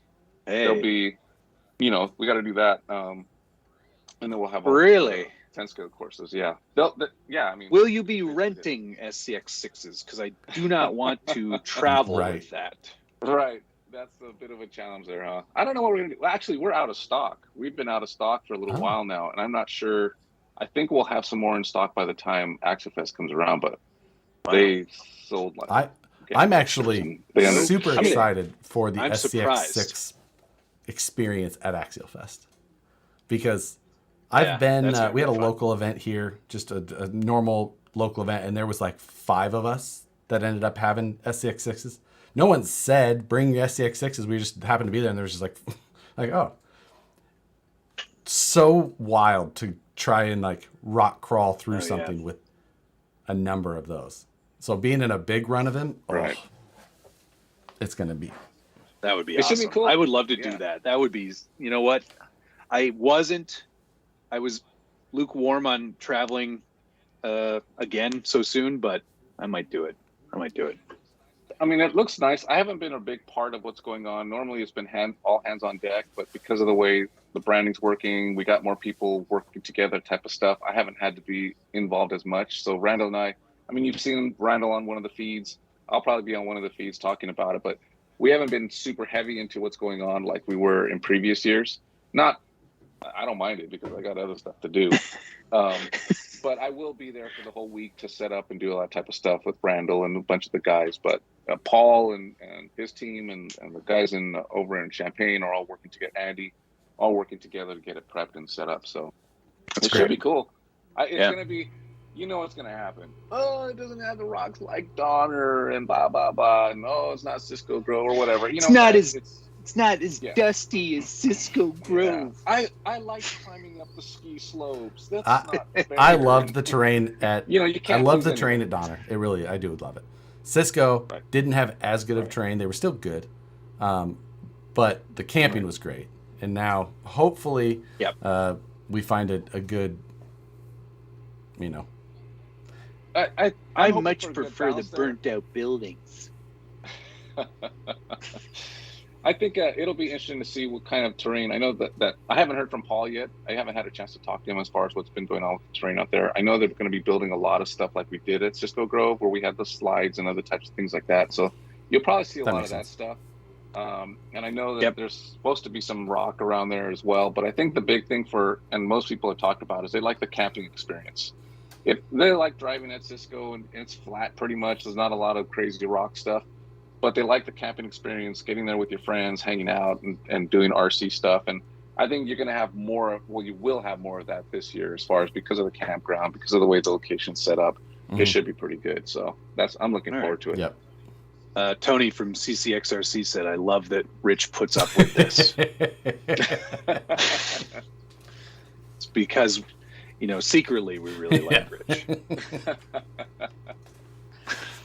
And only friends can do this to other friends. There's plenty of people that would be like, hey, you want to come on here? Be like, no. Like, I get it. I get it. I understand. I wouldn't want to be on this show. Matt and I both got some messages the other day like, hey, would you be interested in it? Probably not a good idea. Like, that's funny. Will there ever be an Axial East Coast? I don't know. I mean, that the Badlands is pretty close, and I know it's not. That's a very Coast, California answer close. of you, Rich. Yeah, I know. It's Midwest. My kids live in the Midwest too. Yeah, but no, we'll have to see. I know they want to. I mean, we're getting back on path, and we got these two going. I mean, it was up in the air, quite frankly, with West, as you guys could imagine, because of the late notice. Sure. Yeah. There was some stuff going on with that, so the guys still pulled it off and made it happen. So you'll still see that. And I know that we want to do a full-on true East Coast event, or what is considered East Coast, that Californians don't know the difference. But yeah, so there is a desire for that. And again, the challenge is finding the right place, and a place that's willing to deal with a bunch of adult men acting like kids with toy cars, drinking beer when they want off hours or whatever, or having a good time, and let us run our cars all over their property and build courses and all that stuff. And it's like finding those places that'll let us do it. It's pretty challenging. Well, and so I can imagine now you have the ability to, for both West Coast and Midwest, is you have offices in those areas with staff within proximity. You start going east, and you're sending people no matter Don't call me, because I'm not organizing it. Yeah, the guys in Champaign are only an hour drive from Badlands. So Right. it's like an hour and 15 minutes, something like that. So it's real close. So we're able to get our volunteer staff, or the people who want to come out and work the event, they can come from Champaign. So, it's Midwest. But the East Coast, and now there's a lot of logistics involved, a lot of flying people, salaries. I mean, it gets pretty expensive. And we don't make money off this event. I mean, it'd be nice to make money off this event, but usually it just hopefully pays for itself, and maybe there's a little bit left over for charity. You know, it's kind of one of those things. So it's not a big money maker. So there's a lot of expense involved, and you know, that's where it comes down to. You know, never really got off the ground, but Terra Fest was a pretty hot event. That was a good one. Hey, that I had an awesome time. Terra Fest was awesome. I mean, the promo picture, that was rad. I know. Even I cracked up when I saw that. I was like, "Oh, that's cool." That's probably one of the finest RC memes ever created. There's 2 RC memes I remember, and that is definitely one of the top 2. Like, yeah, it's a good one. It's a good one. I mean, why stop at the East Coast though, Rich? Let's just go right over the whole ocean. So what was going on? I think Axial Fest. Well, there was something going on in the UK, right? What was the Arma guys doing up there? I don't know. You know, I have such little interaction with the Arma guys. I really don't know what's going on with them. They are literally on a island by themselves, literally. And so those guys do all their things. I mean, I know there's marketing talk, but again, I don't have a lot of interaction with the marketing team all the time. So I don't know what's going on with the Arma guys. I have to come out. I didn't even know they come out. Sounds like you're from London. Actually, I'm hoping for Axial Fest Hawaii. Yeah, exactly. I'll go to that. I'm ready to go. I'll bring my own tent. Actually, I know. I'll borrow one there. No. I got a spot. I know where to go. I'm in. Oh boy. The weather is too unpredictable in the east. Yeah, I mean, that's always the. Oh please. Matt just wants one that's just south of him. You soft Californians.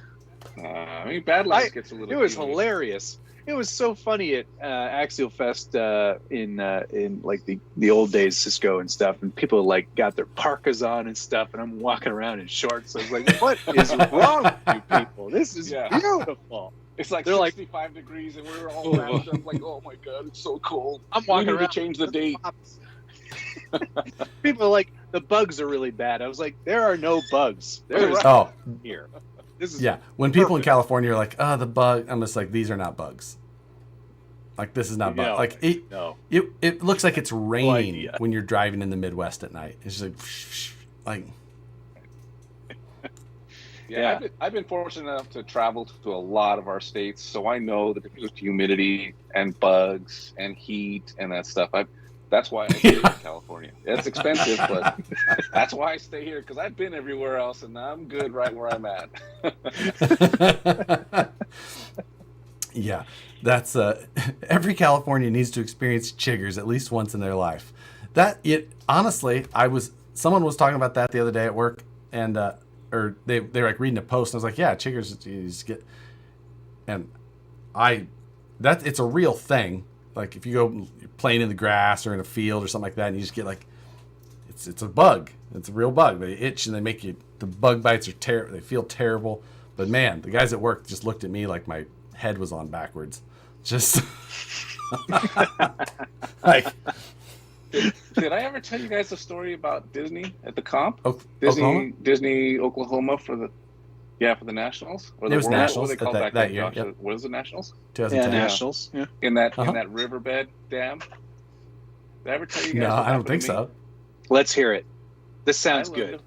I learned about what a tick. You didn't know, huh? I'd never seen one. I've had one or been bit by one or anything. And I'm taking a shower and I'm washing the nether regions, and I feel this bump, and I'm like, "What is this?" Like, yikes! It was in a spot you don't want to have one, and sure enough, yeah. So luckily I had some tweezers. I was able to get it out. I saved it in the water just in case, because I didn't know what to do. So I put it in a little clear thing, whatever. But yeah, that was my first tick. Was in the private part area. So yeah, that was my first experience. Yuck! Never had one. Thankfully, I've had hundreds. Don't want them. We had an event at John. Where are you? John going? Holmes has a farm in the Columbia area, and we had an event there. The thing is, like with tick. Now I know where not to go. Like you can go through a nest of them basically, and you can end up with 20 of them on you at once or more. Growing up, like you always, you would come in, I grew up, we played in the woods. You just walked outside. We lived on a, acreage, farm, whatever you want to call it. You go outside and you play, and you got to come back in and you check for ticks. It's just a thing. That's crazy. Yeah. Yeah. No, thank you. Yeah, it freaked me out because I was like, why is there a little bump growing here? And what is this? And then, I'm sending a picture to my wife, and normally I send better pictures than that. And she's like, what in the hell is that? Someone's like, why is Rich taking a 55-minute shower?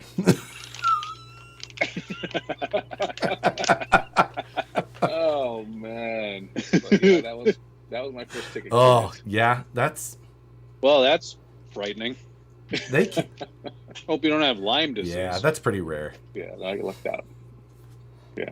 Okay. But I kept it just in Maybe case. where you I are. kept that thing. Sure. I'm keeping it because if something goes down here, you could test this thing. And I had a little jar and brought it home with me. But yeah, I freaked out. Yeah. Good God. That's pretty All right. awful. I got deathly sick after an event in Disney one time, but that was the water, right? And it's not I'm not the only person that's happened to, but yeah, it was a $10 challenge. It was to see if give you $10 if you can get your wraith to the other side of that little stream. I'm like, for sure, and it easy jumped across and it dove into the water, and it was waterproof, I thought, and it just stopped, just. And I fall on my ass 2 or 3 times sliding down this spillway to try and grab my wraith before it drops off this. Yeah. Pretty sure there's a YouTube video of it. Just let it go, It was man. a very nice wraith. Said nobody ever. You were not a fan, I know. No, it wasn't that I wasn't a fan. It just wasn't that good.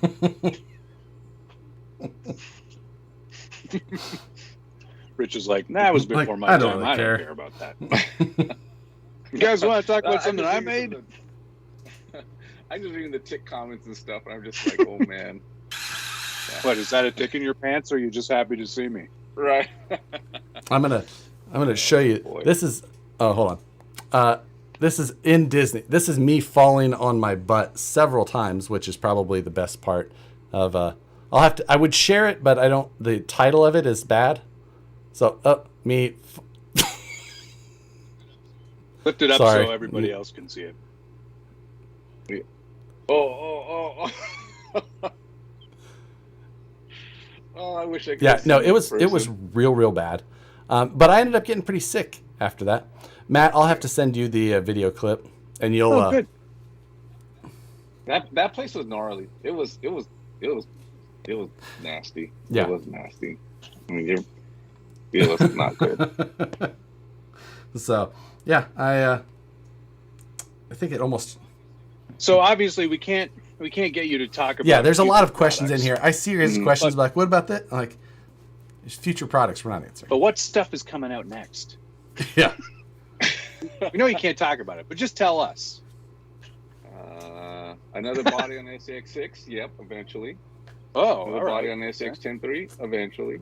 All right. Another okay. one on the base camp. Eventually. Is it going to be like a 93 yeah. Dakota? My dad had a 95 Dodge Ram. I'd really like to see one of those. They'd sell a million I of was going for them. the Dodge Ram. Yeah. They would sell Dodge 10. Ram. Oh my gosh. That one. There's enough Jeeps and Toyotas. Oh, How yeah, about list. some Dodges? I know.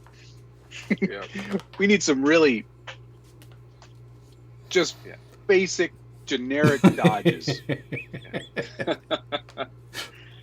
No, we not have a even bunch of stuff that anything good.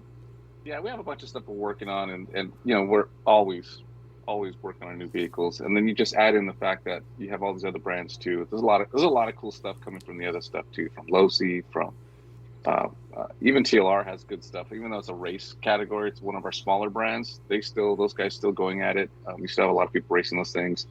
And then of course with Axial, we got a lot of stuff. So there's a lot of stuff. People still race. Yeah. People still race, believe it or not. It's very People still small. race. but they still. However, the worst class I thought would be 8th scale Nitro racing, and they just had that race in Vegas, and they had like 1,000 entries, and it was like 400 bodies or 500 bodies. Wow. It wasn't like 200 people running 5 classes. It was like 800, 900 people. Was that the overnight weird, like everyone's like crazy because it's 24 hours? Huffing nitro like fumes. literally, it's like 24 hours. There's so many heats that those guys are literally up running almost 24 hours a day, and then each one of them is out sick for a week afterwards because of the fumes. But man, I love Nitro. I hate Nitro, man. No, agreed. That's Oh yeah. Here's some other really great suggestions for you, Rich. You can write all these down. I'll wait for you to get a pen and paper. SCX6 FJ55. Yeah, I have. Is that a second-gen Jeep Grand Cherokee? I'm all on board for that. 2001 Silverado. That's like the worst choice ever. Honda Ridgeline, Nissan Xterra. Now, actually, say meet chicks. I could get behind that one. Xterra, because chicks always drive them. That almost happened.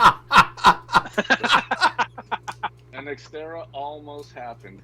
And then they fired that person. Nissan back in the day was pushing hard to get some more licensed vehicles in. And what those guys, what they tend to do is they'll offer, like, hey, we'll give you a much smaller licensing percentage on these 3 vehicles if you do this vehicle. And sometimes they'll even offer to pay for the tooling to kind of get it out. Whoa! But there are times that you can say, look, we appreciate that, but we'll just pay the higher licensing fee because we're just not going to invest that money and sit on these things, you know. We've got this really great Pathfinder coming. It's IFS. It's not really meant for off-road, but it would look great on your chassis. You know, one of the other ones that I did was I did a lot of micro T and projects. And Dodge, we had done a deal with Dodge for the monster trucks. And part of the deal was someone in marketing signed up a deal that we would do a micro Dodge Nitro. Do you remember? I liked it. Of course I do. I don't know where I have it. Shoot. Based off the Jeep Liberty? Yes, please. Actually, hang on a second. I actually have it. Wow, this is great. I liked the Nitro. You put a nice set of 20s on a Nitro, and they looked pretty good. It came with 19s, I think. Okay, maybe it took 22. So It's an option. You get them with 19s. Oh my God! Never mind. I take it all back. It's so awful. That is the worst thing I've ever seen. Terrible. That looks like a PT Cruiser with just a different grill. Yeah, get your screenshots, people. Oh my God! That is awful. Yeah. So it was part of a licensing deal, and they had made an agreement that we would make this Micro Dodge Nitro, and they said you have to do it on the Micro T chassis, and you need to make it work. And it's got to be like the RT. So I'm stuck doing the project, no choice. I got it as far, and I was fighting it too. I mean, I was like, guys, we cannot do this. We can't do it. It literally came. I mean, it was tooled. It was done. And finally, I managed to Did you use the same window graphics?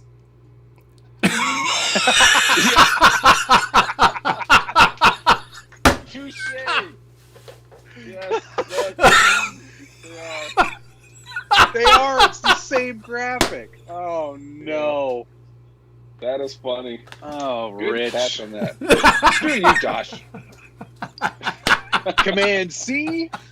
Command V. We are done. Right. Take it to print. We're making those stickers. Yeah. Well, no, I know it's pretty dusty. It sits on the shelf. That's the ugliest thing I've ever seen. Yeah, thank God I was able to convince him not to do it. I mean, it was literally tooled up, done. Dodge paid for the tooling on the body. They were happy with it because the plan was they were going to launch it and give it to people who bought new Dodge Nitro RTs, and they were going to give them through the dealer network. And it's like, guys, this thing doesn't even, I mean, it doesn't even work. Like, you know, you have the caster in the front end, and I couldn't clear the body, and it was just like, guys, it's not going to work. So those 16 people that bought Dodge Nitro, especially during that time, really that was right when everything was absolute just. Yeah. I did love Yeah. the Wow. Micro T though. Yeah. Yeah, That was a fun platform. It was kind of like the SCX 24s. They were just kind of, you know, I don't enjoy driving the SCX 24s as much as the bigger ones, but the SCX, the micros, they were just fun little tinker things. There were so many option parts. Yeah. Remember buying like a handmade carbon chassis someone made. I still use the springs now. Just mini not. That's mini T. Oh, yeah. These are sorry, different micro. Pardon me. So that's the only one in existence that's left. We destroyed everything else, and I hung on to one so I could have a memory of, like, when they bring something up. The worst time of your life. Yeah. Hey, let's do a Dodge Ram Charger. Yeah. Hang on a second. Remember this? No, Dodge guys. I'm just messing with you guys. It's not. No, you can. No, it's fine. You can say anything to people who like Dodge trucks. It's fine. I'll give you $12 for it. Harry G, thank you, sir. I'm actually working on my Trekker right now. You remember that one, Matt? And Rich just made me sad with that body. I have a Trekker right here too. I got a micro Trekker. I never owned the micro Trekker. I owned what was the one before? It was just like a micro crawler. Was all it's called? Yeah, it was just a micro crawler. Yeah. It was the little buggy based off the mini rock crawler. Yeah. Why am I having a brain fog on that? I know what the Trekker is. Do you? Don't I? You should. Let's see here. This is great. He's got all this stuff. He's got all this stuff within Oh yeah. Right. Yeah. So tear this off before displaying. Puts it back on the I have shelf. a clear window there.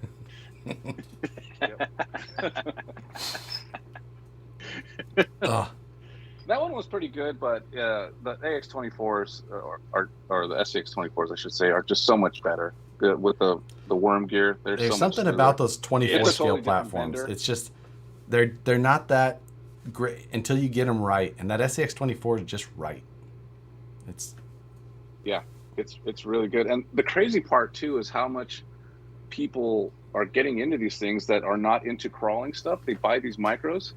I have this one guy that I've been talking to. I actually subscribe to his channel. He does more like drifting and Japanese cars and whatever. And then all of a sudden one day he posts up that he's got a SCX24. And I'm like, what the hell? Why does this guy have an SCX24 of all people? I mean, like, he's like Skylines and drift cars and all this stuff.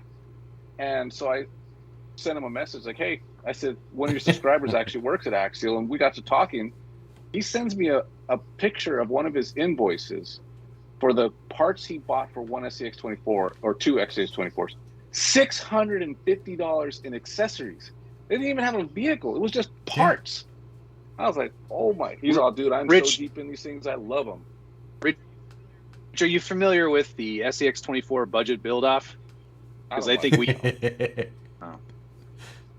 we easily spent. That was 8 weeks. 8 weeks at $50 a week, but we had $50 a cheat week, I think, and where we both spent like $200.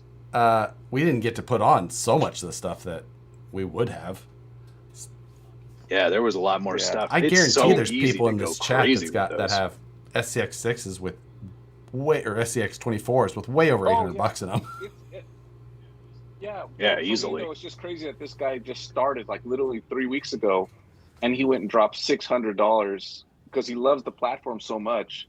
He just literally buying everything. And the funny part is, that's how it starts. I showed him the SCX6. He's like, "What is that?" He'd never seen it. He didn't even know we made a big scale vehicle. He'd never seen. All he's seen is SCX24s. That's all he's seen. All you make are these tiny ones. Yeah. He's all into that. So it's been pretty funny watching that guy. One final hard question for you. After seeing the Bronco SCX24 with the hard body, Blue Sky, would you do a hard body on the larger scale stuff? I would love to do a hard scale body. The problem is it's so damn expensive to do that stuff. A lot of these guys, they do make them in China, and they're able to get them done, but the tooling cost is still pretty incredible on that. You're also rolling the dice on what you make because somebody might not like a green color on it and whatever. No, well, I wouldn't do an Xterra. Right, but you have to pick the right body, and then you have to nail that, and then and then on top of that, my concern would be the general consumers, the 90% of people that buy these things would roll them over and say, hey, the body cracked, I need a new body. They don't understand that that's part of scaling and that type of stuff. So, there's a big cost involved with that. So I think at some point there will be one that we would aim at our hardcore guys that are into it. But right now it's just not practical with the tooling cost. Micros, that's a little bit different. You're talking a much smaller molding machine, and it's a little bit easier to make that. They make model cars and toy car bodies all day long. But it's tough. And then the expectations for the detail. We can't just do a hard body and then put the tinted windows on it like I've done. That would be a problem. You'd have to have the clear glass, the detail in the interiors. There's a lot of stuff in there, and it's just it's getting up there. It's not like the old Blackfoot days where it had tinted windows, a chrome grille, and the body, and that was it. Now we have to have all kinds of features. So it's a challenge. We definitely something as a goal, and hopefully one day we'll get to do it. Is it happening anytime soon? No, I'll tell you right now. I think not that it's soon. But it is one of those that market expectation. Like you have to get to the point where like, no, people will understand that, that this shouldn't be driven, tumbled down a hill like a base camp can be, or the like. Right. Yeah. It's still very much a niche enthusiast market. And as much as I'm seeing in the comments, people are like, yes, do it, please. That would be amazing. Right. This is our group, right? This is these are our people. Our people that are into this. But you ask someone who's writing a check for the tooling and have him say, wait, what? Wait, so if it rolls over, it'll crack? Yeah.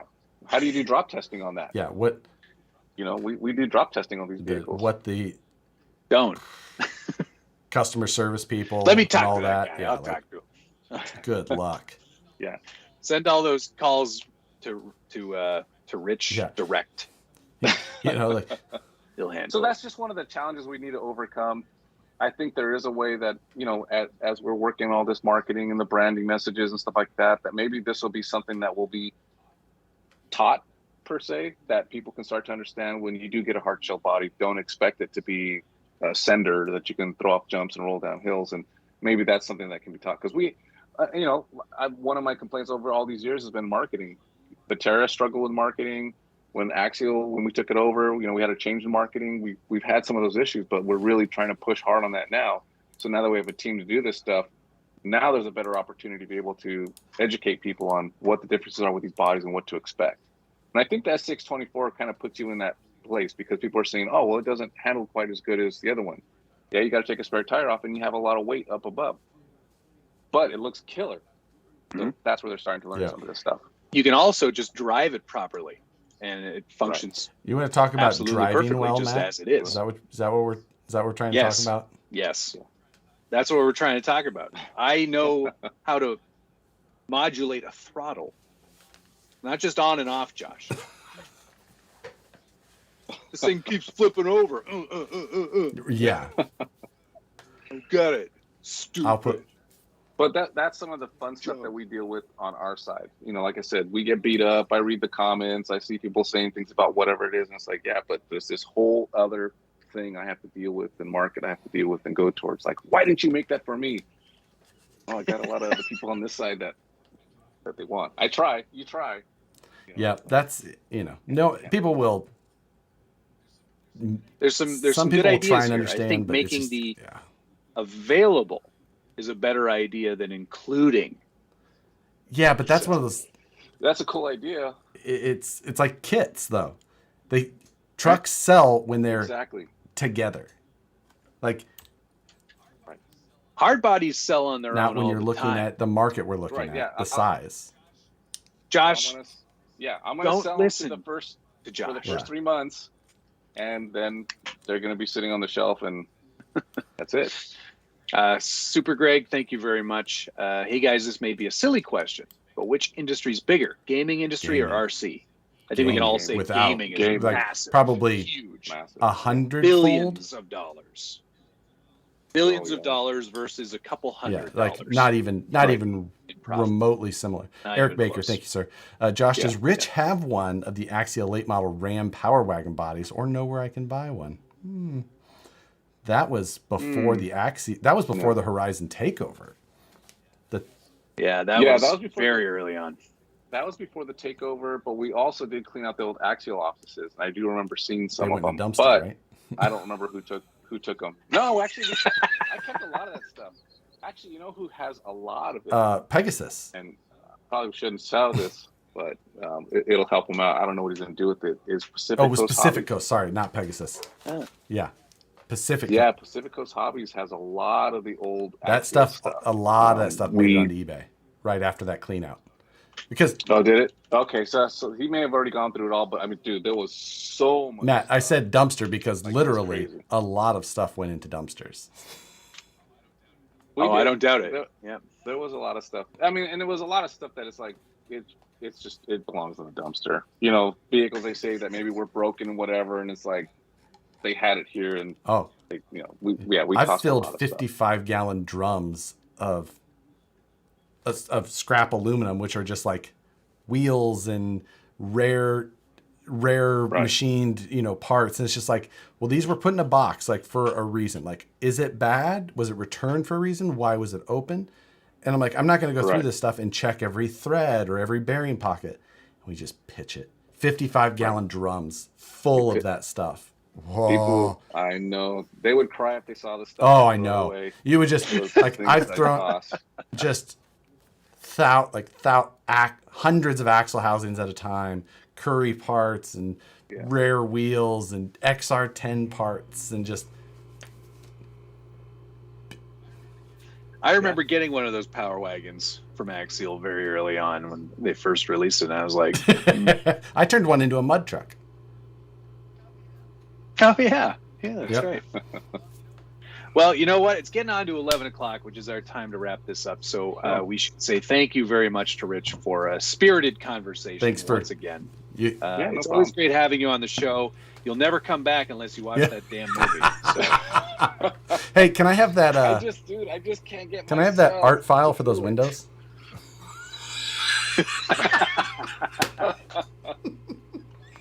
Hey, Josh, funny? I think all you need is just a piece of like scrap gradient paper, and just put a you get gradient gray on paper and you hit it with black. Just do a quick swipe across the top. I know. We'll do a better job. I didn't with that. honestly.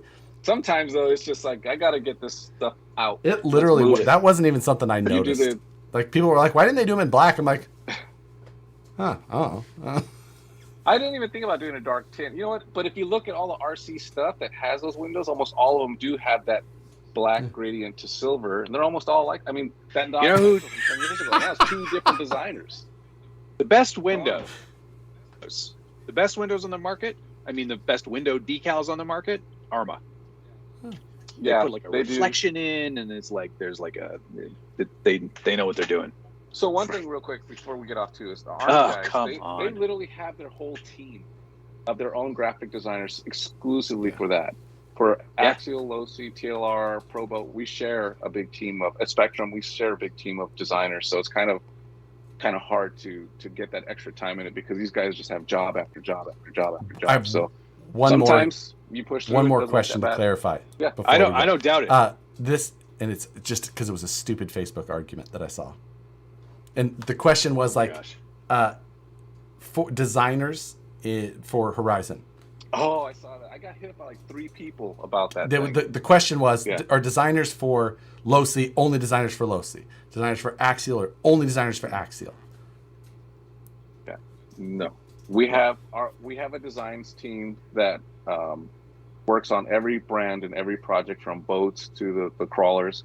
The good news for the guys that were pissed off thinking that Axial had their own designers is that half the guys are hardcore crawlers. You know, Wyatt and Travis, they're really into it. Travis is really into the scale stuff. Wyatt's into the comp stuff. And then you have Alan and Aaron, and those guys are into monster trucks and some of the racing stuff. You have Mike Mellon, who's in charge of all the guys.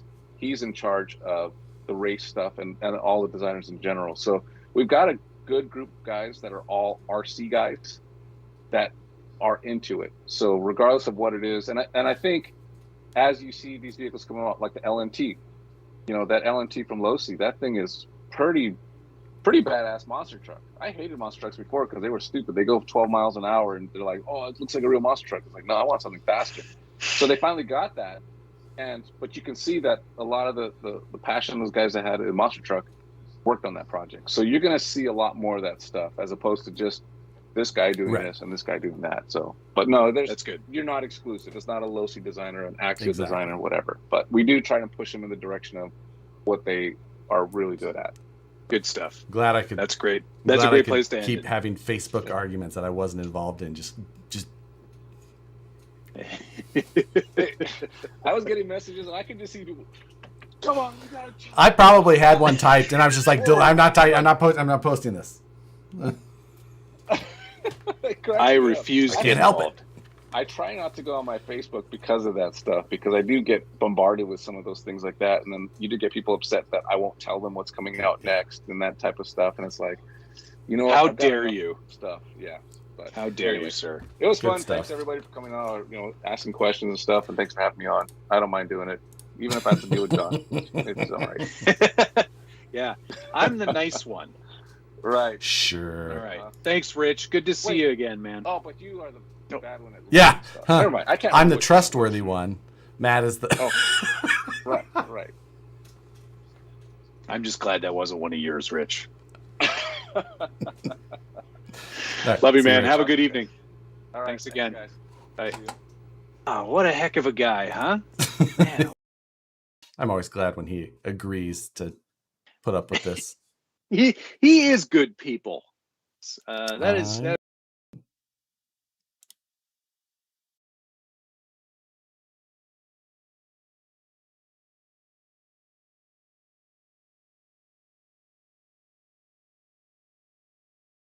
and it doesn't. Now I'm there finally. Stupid thing. RC athletes. Hopefully Axial gets back to pleasing the customer. It's been years. Okay. No comment. I think they're doing a pretty good job. I think they've probably done. Maybe you haven't been in it as long, but like you should have owned like SGX1s and AX10s and original rates and go back in time. Things were interesting back then. Yeah, like things now they are quite good. Guys who are buying. If you're buying products now, you are so lucky compared to what we used to have to be hack like together. We used to get something and be like, all right, this isn't that bad.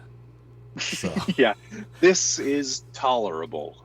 Yeah, like the first Axial RTR had plastic nuts, like where the screw went in and it went into a all plastic nut.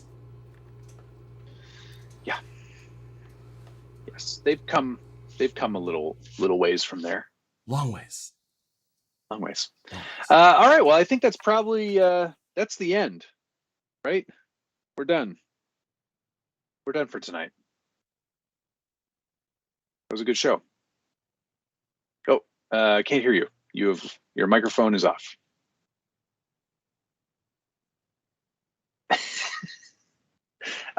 While he fixes that, I will say thank you to John Roberts 1.6 RC, Fat Dad 74 RC, Matthew Small, Dave Sharp, Scott Oblander, and Super Greg. Thank you, gents. And those plastic nuts were still in the SCX-10-2 kit. I believe that they were. Yeah, I think they were on the parts tree. This is probably not the right mic because for some reason my other one's being very weird right now. That's okay. Anyway, yeah, it won't reconnect. I don't know why, but it doesn't matter. Thank you to DRZRC, Brian Sherwood, Jeremiah Salver, Toad Daddy, Frogfather, TRD Adventures, Patty Channel, Perry G, Eric Baker, and Buck Dandy slid one in there. Much appreciated to all. And to all a good night. Josh, Friday, I presume. Yeah, I might build a Tamiya, maybe. Okay. I have a Tamiya that I need to build. Nice. So. Okay. I can build it. Nope. Yeah. I don't think. Well, we'll talk about that. Okay. Good night, everyone. Good night. Thanks for watching. We'll see you again soon. Love you. Bye.